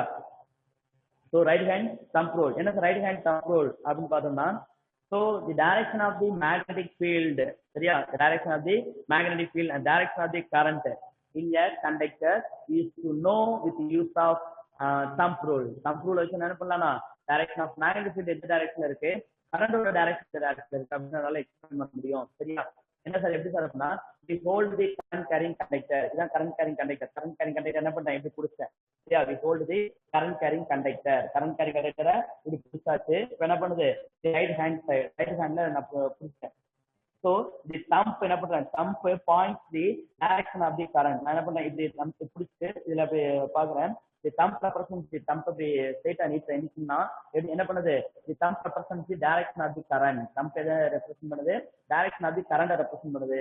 the fingers மத்த fingers இருக்கு இல்லையா, the fingers are encircle the coil and the conductor அப்படி பிடிச்சிருக்கு இல்லையா. so it explains the direction of the magnetic field. direction of the magnetic field. so direction of the current and the direction of the magnetic field is explained the thumb, right hand thumb rule. we hold the right hand, என்ன பண்றேன், we hold the current carrying conductor in the right hand. The thumb is extended. The thumb explains the direction of the current and the fingers are encircle the conductor. These are explained the direction of the magnetic field. அது எது குறிக்குது, direction of the magnetic field. புரியுதா? so this is called the right hand thumb rule. Diagram காமிச்சிருப்பாங்க. அதே மாதிரி பாரு, இந்த ஹேண்ட்ல நான் அப்படி பிடிச்சிருக்கேன். எப்படி பிடிச்சாலும் இந்த கரண்ட் கட்டவரல் எந்த சைடு காட்டுதோ அதுதான் இந்த டைரக்ஷன் ஆஃப் தி கரண்ட். அப்படி பிடிச்சிக்கணும். அது வந்து என்னது, magnetic field. Direction of the கரண்ட்ல நான் தம்ப வச்சேன் அப்படின்னா இப்ப பாருங்க, ஃபார் எக்ஸாம்பிள் இந்த கண்டக்டர் இப்படி போகுது, இந்த டைரக்ஷன் வச்சிருக்கேன், கரண்ட் இந்த டைரக்ஷன் போகுது. அப்ப என்ன பண்றேன்னா இப்படி பிடிச்சேன் அப்படின்னா ஸோ மேக்னெட்டிக் ஃபீல்டோட டைரக்ஷன் எப்படி இருக்கும், இந்த டைரக்ஷன்ல இருக்கும். ஸோ மேக்னெட்டிக் ஃபீல்ட் எப்படி இருக்கும், இந்த டைரக்ஷன்ல இருக்கும். Suppose direction of the current is of இந்த டைரக்ஷன் எப்படி இருக்கு அப்படின்னா இப்ப என்ன பண்றேன், இப்படி பிடிப்பேன். இப்படி பிடிக்கும்போது என்ன ஆகும், the direction of the current is இந்த டைரக்ஷன். அப்ப சம்பை இப்படி பிடிச்சிக்கிறேன். இப்படி பிடிக்கும்போது என்ன ஆகும், so the direction of the magnetic field is இப்படி இருக்கும். சரியா? ஸோ இதுக்கு என்ன வித்தியாசம் அப்படின்னு சொல்லி பார்த்தோம்னா ஸோ டைரக்ஷன் இஸ் சேஞ்சஸ். கரண்டோட டைரக்ஷன் மாறுச்சுன்னா மேக்னெட்டிக் ஃபீல்டோட டைரக்ஷன் மாறும். So it explain the right hand thumb rule. Right hand thumb rule. சரிங்களா? புரியுதா? ரைட் ஹேண்ட் தம்ப் ரூல் கண்டிப்பா ஒரு 2 மார்க் கொஸ்டின் 3 மார்க் கொஸ்டின்ல கண்டிப்பா கேட்கறதுக்கு சான்சஸ் இருக்கு. அடுத்து மேக்ஸ்வெல் ரைட் ஹேண்ட் சாக் ஸ்க்ரூ லா. சரியா, என்ன சார் அப்படின்னு பார்த்தோம்னா மேக்ஸ்வெல் ரைட் ஹேண்ட் சாக் ஸ்க்ரூ ரூல் அப்படிங்கிறது என்ன சார் அப்படின்னு பார்த்தோம்னா நம்ம வீட்ல எல்லாம் பார்த்திருப்போம். ஸ்க்ரூ அந்த போடுவாங்க இல்லையா வீட்ல, அப்ப அந்த ஸ்க்ரூ டைட் பண்ணுவோம் லூஸ் பண்ணுவோம். சரியா, டைட் பண்றது லூஸ் பண்றது. So the rule is use to determine the direction of magnetic field. Magnetic ஃபீல்டோட டைரக்ஷன் நம்ம கண்டுபிடிக்கிறதுக்கு என்ன பண்ணுறது, இது யூஸ் ஆகுது. So to rotate the right hand, நான் என்ன பண்றேன், right hand screw using screw driver நான் என்ன பண்றேன், இப்படி நான் என்ன பண்றேன், இப்படி ரொட்டேட் பண்றேன். எப்போ டைட் பண்ணுவோம் இல்லையா, so tight the rotate the right hand screw, நான் அப்படி ரொட்டேட் பண்றேன். அப்படி ரொட்டேட் பண்ணாம இந்த ஸ்க்ரூ கோஸ் டு டைட் ஆகுது. அப்படி டைட் ஆகும்போது என்ன ஆகுது சொல்லுங்க, ஸ்க்ரூ கோஸ் டு டைட் ஆகுதா. ஸோ இது is the direction of the current. இது எதை குறிக்குது, டைரக்ஷன் ஆஃப் தி கரண்ட். அப்ப என்ன ஆகுது, ஸ்க்ரூ இப்படி கீழே போயிட்டே இருக்கு, ஆனா எப்படி சுத்துது, ஸ்க்ரூ இந்த சைடு சுத்துது. ஸோ அந்த டைரக்ஷன்ல இது போகுது. அப்ப நீங்க பாருங்க எப்படி இருக்குன்னு பாருங்க, அதை நீங்க வச்சு பார்க்கலாம். ஸ்க்ரூவோட டைரக்ஷனையும் இப்படி தம்பி எப்படி பாருங்க, ரெண்டையும் கம்பேர் பண்ணி பாரு. ஸ்க்ரூ கீழே இப்படி போயிட்டு இருக்கு, அது direction of the current. Screw எப்படி சுத்துது, இந்த டைரக்ஷன் சுத்துது. ஸோ அது என்னது, direction of magnetic field. Direction of the magnetic field இதான் அதுல சொல்லியிருக்காங்க. ஃபேமஸ் என்ன சார் அப்படின்னா screw advances direction of the screw same direction of the current. அதாவது நம்ம எந்த டைரக்ஷன்ல நம்ம கரண்ட் போகுதோ அந்த டைரக்ஷன்லயே அது உள்ள போயிட்டே இருக்கும். அதான் same direction screw goes to same direction of current. இந்த மேக்னெட்டிக் ஃபீல்ட் பிடிச்ச எந்த டைரக்ஷன் பிடிச் ஆகும், the right hand screw rule. சரியா, நம்ம திரும்பும் போது எப்படி திரும்பும், இந்த டைரக்ஷன்ல சுத்துறோம். மேக்னெட்டிக் ஃபீல்ட் இந்த டைரக்ஷன் என்ன பண்ணும், மேக்னெட்டிக் ஃபீல்ட் ப்ரொடியூஸ் பண்ணும். அது உங்களுக்கு காமிச்சிருப்பாங்க புக்ல காமிச்சிருப்பாங்க பாரு. நான் கரண்ட் எப்படி போகுது, ஃபார் எக்ஸாம்பிள் அதுல ஸ்க்ரூ போட்டிருப்பாங்க பாரு, இந்த ஸ்க்ரூ போட்டிருக்காங்க, தி டைரக்ஷன் ஆஃப் கரண்ட் இப்படி இருக்குன்னு வச்சுக்கோங்க. இப்ப என்ன பண்ணுவேன், இப்படி தானே ரொட்டேட் பண்ணுவேன், ஸ்க்ரூ எப்படி தானே ரொட்டேட் பண்ணுவேன். அப்படி ரொட்டேட் பண்ணும்போது என்ன ஆகும், இதோட டைரக்ஷன் இப்படி, புரியுதா, டைரக்ஷன் என்ன ஆகும், இப்படி தான் ரொட்டேட் ஆகுது இந்த டைரக்ஷன்ல. ஸோ இட் கோஸ் டு இப்படி ரொட்டேட் ஆகுதா. ஸோ மேக்னெட்டிக் ஃபீல்ட் டைரக்ஷன் இந்த டைரக்ஷன் இருக்கும். அப்படிங்கிறத ரைட் ஹேண்ட் ஸ்க்ரூ ரூல் அப்படிங்கிறது எக்ஸ்பிளைன் பண்ணுது. ஸோ இந்த right hand screw rule gives the direction of magnetic field. The rotation of the screw is gives the direction of the magnetic field. புரியுதா, the rotation of the screw gives the direction of the magnetic field. சரிங்களா, okay. இதுல வேற topic இருக்கு, இன்னும் வேற topic இருக்கா, இல்ல sir, கிடையாது இல்ல. சரி, ஓகே. லாஸ்ட் நம்ம எந்த கிளாஸ் செகண்ட் லெசன்ல உள்ள ப்ராப்ளம் பார்த்தோமா, செகண்ட் லெசன் எந்த ப்ராப்ளம் வந்து சொன்னேன், 2.4 வரைக்கும் சொல்லியிருந்தேன்னு நினைக்கிறேன். 2.4 வரைக்கும் லாஸ்ட் கிளாஸ் சொல்லியிருந்தேன். 2.5 பாரு, ஒரு சர்க்யூட் கொடுத்துருக்காங்க. என்ன சார் சர்க்யூட்ல அப்படின்னா ஒரு ரெசிஸ்டன்ஸ் கொடுத்துருக்கான், அடுத்தது ஒரு பேட்டரி. ஒரு ரெசிஸ்டன்ஸ் கொடுத்துருக்காங்க, ஒரு பேட்டரி கொடுத்துருக்காங்க. ஒரு ரெசிஸ்டன்ஸ் அண்ட் ஒரு பேட்டரி. இது 12 வோல்ட் பேட்டரி. ரெசிஸ்டன்ஸ் எவ்வளவு சொல்லியிருக்காங்க, 24 ஓம். சரியா, என்ன சொல்லியிருக்காங்க பாரு, கொஸ்டின் என்ன சொல்லியிருக்காங்க பாரு, potential difference across 24 ohm resistance is 12 volt. What is the current through the resistor? அந்த ரெசிஸ்டர் வழியா எவ்வளவு கரண்ட் போகும் கேட்டிருக்காங்க. நம்ம ஈஸியான ஃபார்முலா தான் என்ன, V is equal to IR formula. அது இந்த I is equal to என்னது, V by R. இது கண்டுபிடிச்சோம்னா நமக்கு ஆன்சர் வந்துடும். புரியுதா, செஞ்சிடலாமா அது. அடுத்து பாருங்க 2.6. என்ன சார் 2.6, இது முக்கியமான கொஸ்டின் பா. இந்த 2.6 முக்கியமான question. The resistance of wire is 20 ohm. அந்த ஒயரோட ரெசிஸ்டன்ஸ் எவ்வளவு, 20 ohm. What will be new resistance? அதோட புதிய ரெசிஸ்டன்ஸ் என்ன, எப்ப, if it is tested uniformly 8 times its original length. இப்போ 1 மீட்டர் இருக்கு, 1 மீட்டர் நான் 8 மீட்டரா மாத்திட்டேன். 1 மீட்டரா இருக்கும்போது அதுல அதோட ரெசிஸ்டன்ஸ் எவ்வளவு, 20 ஓம். அப்ப அந்த 1 மீட்டரை நான் 8 மீட்டரா இழுத்துட்டேன் இல்லையா, அப்ப அதோட ரெசிஸ்டன்ஸ் எவ்வளவு இருக்கும் அப்படின்னு சொல்லி கேக்குறாங்க. அது important question in this lesson. சரியா, இந்த லெசன்ல இருக்கக்கூடிய ப்ராப்ளத்துல இது ஒரு இம்பார்ட்டன்ட் கொஸ்டின். சரிங்களா, அதுல ஃபர்ஸ்ட் நம்ம என்ன தெரிஞ்சுக்கணும், என்னென்ன பார்க்கலாம். ரெசிஸ்டன்ஸ் ஃபர்ஸ்ட் R1 கொடுத்துருக்கான். என்ன R1 ஈக்குவல் டு 20 ஓம் கொடுத்துருக்கான். என்ன கேக்குறாங்க, R2 after the test wire test பண்ணதுக்கு அப்புறம் அதோட ரெசிஸ்டன்ஸ் எவ்வளோ, R2 வேல்யூ என்ன அப்படின்னு சொல்லி கேட்டிருக்காங்க. சரியா, ஸோ ஒரிஜினல் லென்த் என்ன, original length L1 is equal to L. அதாவது ஸ்டார்டிங்ல அந்த லென்த் நான் எப்படி எடுத்துருக்கேன், L1 ஈக்குவல் டு L. அடுத்து L2 இஸ் ஈக்குவல் டு என்ன சொல்லியிருக்காங்க, 8L1 சொல்லியிருக்காங்க. L2 is equal to 8L1. So L2 எப்படி எழுதிக்கலாம், இங்க L1 is equal to L சொல்லியிருக்கனால L2 is equal to 8L1 எப்படி எழுதிக்கலாம்னா இஸ் ஈக்குவல் டு 8L அப்படி போட்டுக்கலாம். இஸ் ஈக்குவல் டு என்னது 8L. L1 equal to L, L2 equal to என்னது 8L. இப்போ original distance நம்ம கால்குலேட் பண்ணலாம். ஏன்னா ஃபர்ஸ்ட் என்ன டிஸ்டன்ஸ் இருந்துச்சு R1 is equal to rho into L1 divided by L2. L1 divided by L2 சரிங்களா? First இருக்கக்கூடிய டிஸ்டன்ஸ் என்னது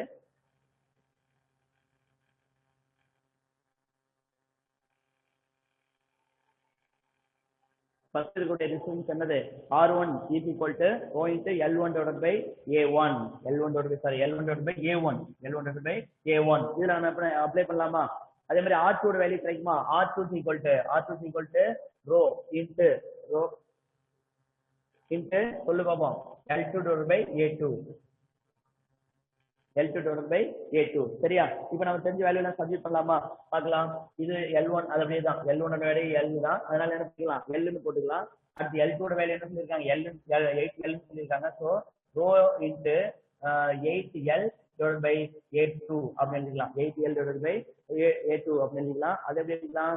A rho into L1 divided by A1 அது அப்படியே இருக்கட்டும் சரிங்களா? அது பாருங்க though wire is fixed the volume of the wire is unchanged. இப்ப நான் என்ன பண்ணேன், அந்த 1 மீட்டர் ஒயரை நான் 8 மீட்டரா மாத்தினாலும் அதோட வேல்யூங்கிறது என்னது சேஞ்ச் ஆகாது. அது வேல்யூம் என்ன பண்ணாது சேஞ்ச் ஆகுது. So initial volume is equal to என்னது final volume. Initial volume is equal to final volume. என்ன V1 is equal to V2 அப்படின்னு எடுத்துக்கோம்னா V1 ஈக்குவல் டு V2 அப்படின்னு எடுத்துக்கோம்னா ஏரியா இன்டு லென்த்தா is equal to area into length. அப்ப A1 L1 is equal to என்னது A2 L2. A1 L1 is equal to A2 L2. So A1 L1 அப்படி எழுதிக்கிறோம். A1 L1 அப்படியே இருக்கட்டும். A1 L1 is equal to A2 into L2 க்கு பதிலா என்ன பண்ணலாம்? L2 is equal to என்ன போட்டுருக்கோம் நம்ம 8L போட்டுருக்கோமா? L2 is equal to 8L. சரியா? எதை கம்பேர் பண்றேன்? இப்ப வேல்யூமை கம்பேர் பண்றேன். இதுக்கு முன்னாடி டிஸ்டன்ஸ் கம்பேர் பண்ணேன். இப்போ என்னது வேல்யூம் கம்பேர் பண்றேன். ஸோ இது இனிஷியல் வேல்யூம், இது ஃபைனல் வேல்யூம். A1 L1 is equal to A2 L2. L2 க்கு பதிலா என்ன பண்ணலாம்? நம்ம L2 is equal to என்ன சொல்லிருக்கோம்? நம்ம 8L அப்படின்னு சொல்லிருக்க முடியாது. அதை சப்ஸ்டிட்யூட் பண்ணலாம். ஸோ இங்க பார்க்கலாம் A1 divided by A2 ரெண்டு என்ன பண்றேன்? இப்ப டிவைட் கொண்டு வரலாம். A1 A2 கொண்டு வந்துறேன். A1 divided by A2 is equal to என்ன கிடைக்கும்? 8L divided by L1. 8L divided by L1. நமக்கு L1 ஓட வேல்யூ தெரியும். ஏன்னா L1 is equal to என்ன சொல்லிருக்கோம்? L1 is equal to L ன்னு சொல்லிருக்கோம். என்ன ஆகும்? 8L divided by L. L cancel ஆயிடும். So 8. அப்ப A1 divided by A2 is equal to 8. A1 divided by A2 is equal to 8. இப்போ என்ன பண்ணலாம்? By dividing. எதை டிவைட் பண்ண போறேன்? R1 R2 இதை ரெண்டு டிவைட் பண்ண போறேன். So R2 divided by R1. இங்க இருக்கு R2 divided by R1 பார்க்கலாமா? So R2 என்ன சொல்லிருக்கோம்? R2 is equal to rho into 8L divided by A2. பாருங்க R2 is equal to rho into 8L divided by A2. R2 divided by R1 தான். R1 என்ன அப்படியே தலையில எழுதிக்கலாமா? R1 என்ன? A1 divided by R1. A1 divided by A1 divided by rho into L1. Rho into L1. அதே மாதிரி இதுல பாத்தீங்கன்னா rho into L1 சொல்லலாம். L1 பதிலா என்ன போட்டுக்கலாம்? L ன்னு போட்டுக்கலாமா? So L அப்படி போட்டோம்னா L கேன்சல் ஆயிருமா? L கேன்சல் ஆயிடும். ஸோ ரிமைனிங் என்ன இருக்கு பாருங்க. R2 divided by R1 is equal to A1 divided by A2. R2 divided by R1 is equal to A1 divided by A2 into remaining term என்னது? இங்க row cancel ஆயிடும். மீதி என்ன இருக்கு? 8 இருக்கு. So R1 by R2 is equal to A1 divided by A2 into rho 8. So substitute the value of A1 divided by A2. A1 divided by A2 ஓட value என்ன? 8 நமக்கு தெரியும். So பாருங்க R2 divided by R1 equal to A1 divided by A2 into 8. A1 by A2 ஓட value 8 into 8. So R2 divided by R1. So இது என்ன பண்ணலாம்? R2 ஓட வேல்யூ கண்டுபிடிச்சிடலாம். R2 is equal to கொண்டு வரலாம். R2 is equal to என்ன? R2 is equal to 64 into R1. R1 ஓட வேல்யூ கொடுத்துருக்காங்க 20. அப்ப 64 into 20. அப்ப என்ன ஆகும்? இது மல்டிப்ளை பண்ணா 12 0 சரியா? 1280 அப்படின்னு கிடைக்கும். So the resistance of the wire R2 is equal to 1280. இது எப்படி கொண்டு வந்திருக்காங்கன்ட்டு புரியுதா? சார் பாத்துக்க, இது இம்பார்ட்டன்ட் கொஸ்டின். நான் இப்போ உங்களுக்கு நடத்துறது எல்லாமே நீ நோட்ல காப்பி பண்ணணும் தம்பி. போர்டில் உள்ளதை காப்பி பண்ணாலும் சரி, இல்ல நடத்துறதுக்கு அப்புறம் நீ புக்ல இருந்து பார்த்து காப்பி பண்ணாலும் சரி, காப்பி பண்ணிடு. ஏன் அப்படின்னா நீ ஒரு தடவை காப்பி பண்ணா மட்டும்தான் உனக்கு அது புரியும். சரியா? நீ அதை எழுதலை அப்படின்னா கண்டிப்பா உனக்கு என்ன பண்ண அது புரியாது. ஒரு தடவை காப்பி பண்ணிக்க. காப்பி பண்ணி பார்த்தாதான் என்னென்ன ஸ்டெப்ல நம்ம என்னென்ன செஞ்சிருக்கோம் அப்படிங்கிறது உனக்கு புரியும். ஸோ இதுல பாத்தீங்கன்னா எல்லாமே ஈஸியான ஸ்டெப் தான். ஆனா அது அந்த இடத்துல நம்ம சப்மிட் பண்ணோம் அப்படின்னா ஈஸியாக கால்குலேட் பண்ணிடலாம். ஸோ அடுத்து பார்த்தீங்கன்னா 2.7. இந்த 2.7 இருக்கட்டும், அதை அடுத்த கிளாஸ்ல சொல்லி நடத்திடுறேன். அடுத்த 2.8 பாரு. 2.8 என்ன சொல்லிருக்காங்க பாரு, calculate the equivalent resistance for the circuit. அந்த சர்க்யூட்டோட ஈக்குவலன்ட் சர்க்யூட் ஈக்குவலன்ட் ரெசிஸ்டன்ஸ் என்ன அப்படின்னு சொல்லி கேட்டிருக்காங்க. பார்க்கலாமா?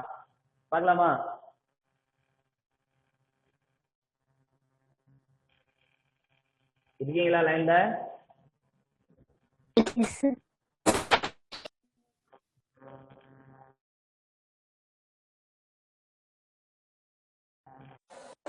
ஒரு சர்க்யூட் கொடுத்துருக்காங்க. அடுத்து இன்னொரு ரெசிஸ்டன்ஸ், அதுல வந்து ஒரு பேட்டரி கனெக்ட் பண்ணியிருக்காங்க. பேட்டரியோட வேல்யூ என்ன சார் அப்படின்னா 24. பேட்டரி வந்து 24, ரெசிஸ்டன்ஸ் வந்து எவ்வளோ? 4 Ω 6 Ω. 4 Ω 6 Ω. ஸோ என்ன கேட்டு பார்க்கலாம். So 24 volt battery and also find the potential difference across 4 Ω and 6 Ω resistance in a circuit. அப்போ டோட்டல் ரெசிஸ்டன்ஸ் என்ன அப்படின்னு சொல்லி பார்க்கணும். ஸோ எஃபெக்டிவ் ரெசிஸ்டன்ஸ், இந்த resistance R connected in series. எப்படி கனெக்ட் ஆயிருக்கு? சீரிஸ்ல கனெக்ட் ஆயிருக்கு. ஸோ எஃபெக்டிவ் ரெசிஸ்டன்ஸ் என்ன சொல்லுவோம்? R is equal to R1 plus R2. 6 plus 4 is equal to 10. So the effective resistance is equal to 10 ohm. Effective resistance is equal to 10 ohm. 10 ohm எடுத்தாச்சு. அடுத்து பாருங்க, current in the circuit. அந்த சர்க்யூட்ல போகக்கூடிய current என்ன sir அப்படின்னு சொல்லி பார்த்தோம்னா I is equal to நமக்கு ஏற்கனவே சொன்ன மாதிரி தான் V by R. I is equal to V by R. நீங்கிறது என்னது? 24 divided by 10.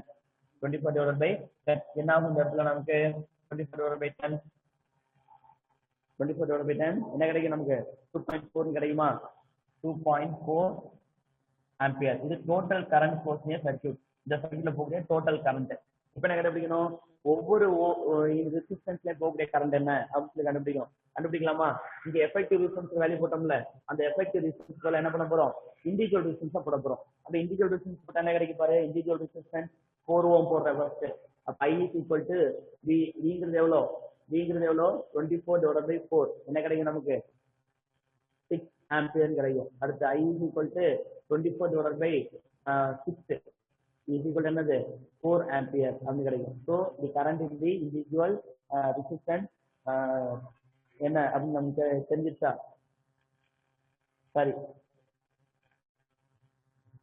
voltage across the 4 resistance V1 is equal to IR1. voltage தான் கேட்டிருக்காங்க, கரண்ட் கேட்கல. சரியா? கரண்ட் வந்து இதுல போகக்கூடிய கரண்ட் இது வேண்டாம், வோல்டேஜ் கேட்டிருக்காங்க. So V is equal to IR. V is equal to IR1. அப்ப V1 is equal to IR1. ஐங்கிறது எவ்வளவு கண்டுபிடிச்சிருக்கோம்? 2.4 கண்டுபிடிச்சிருக்கோம். இந்த R1 4 என்ன ஆகும்? 16 6 1 4 8 9.6 வோல்ட் கிடைக்கும். அடுத்து V2 is equal to என்ன கிடைக்கும்? I1 into R1. I1 என்னது? 22.4 into 6 4 2 12 14. சரியா? 9.6 வோல்ட். அடுத்தது 14.4 வோல்ட். சரிங்களா? இருக்கீங்களா லைன்ல? Yes sir.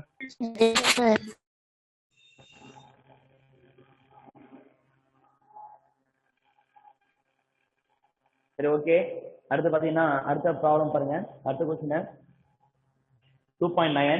அதே மாதிரி தான் 2.9 நம்ம இப்போ கண்டுபிடிக்கிறது தான் எஃபெக்டிவ் ரெசிஸ்டன்ஸ் கால்குலேட் பண்றது தான். கால்குலேட் பண்ணி கரண்ட் எவ்வளோன்னு கால்குலேட் பண்றது. அதை அப்படியே ஹோம்ஒர்க்காக செஞ்சுருங்க, மறந்துடாத, அது ஹோம்ஒர்க். அதே மாதிரி அடுத்து பாத்தீங்கன்னா 2.11 2.11 பாரு. 2.11 வந்து அதே மாதிரி தான் பெரிய சர்க்யூட் எப்படி சின்னதாக மாற்றிருக்காங்க. அதே மாதிரி எஃபெக்டிவ் ரெசிஸ்டன்ஸ் கண்டுபிடிச்சு என்ன பண்ணிருக்காங்க, அதை மாற்றிருக்காங்க. அதே அப்படியே ஹோம்ஒர்க்காக போட்டு வந்துரு. சரியா? நான் சொல்றதெல்லாம் உன்னோட நோட்ல இருக்குன்னு தம்பி. என்னைக்கு நம்ம பார்த்தாலும் அந்த நோட்டை என்ன பார்ப்பேன், செக் பண்ணும்போது நோட்ல இருக்கணும். சரியா? யாராவது நோட்டை மெயின்டைன் பண்ணாம நோட் எழுதாம இருந்தீங்கன்னா நீ ஒன்னையே ஏமாத்திக்கிறேன்னு அர்த்தம். நீ ஒரு தடவை எழுதி பார்த்தீங்கன்னா உனக்கு ஈஸியா இருக்கும். 2.13 பாரு. 2.13 பேஜ் நம்பர் 99ல இருக்கு பாரு. 2.13 டைரக்டா அதில் அப்ளை பண்றதுதான், அதையும் அப்ளை பண்ணிடு. 2.14 அதுவும் அப்ளை பண்றதுதான், சின்ன ப்ராப்ளம் தான், அதையும் அப்ளை பண்ணிருங்க. மீதியை நம்ம நாளைக்கு அடுத்த கிளாஸ்ல பார்க்கலாம். அடுத்த கிளாஸ் வரும்போது ரிமைனிங் பார்ட் நம்ம முடிச்சோம். சைன் லெசன் தேர்ட் லெசன் முடிச்சாச்சு. ப்ராப்ளமேட்டிக்ஸ் கொஞ்சம் பார்க்கலாம். சைன் லெசன் தேர்ட் லெசன்னா ப்ராப்ளத்தை கொஞ்சம் ஃபாஸ்ட்டாக ஓட்டிடலாம். கொஞ்சம் அடுத்த கிளாஸ் வந்துருங்க, யாரும் லீவ் ஆகிடாதீங்க. சரிங்களா? ஓகே. இனி கொஸ்டின்ஸ் இருக்கா? யாருக்கும் இந்த டவுட் இருக்கா? டவுட் ஏதாவது? சார், கொஸ்டின்ஸ் ஏதாவது? Okay boys and girls, okay bye. Thank you. Thank you, sir.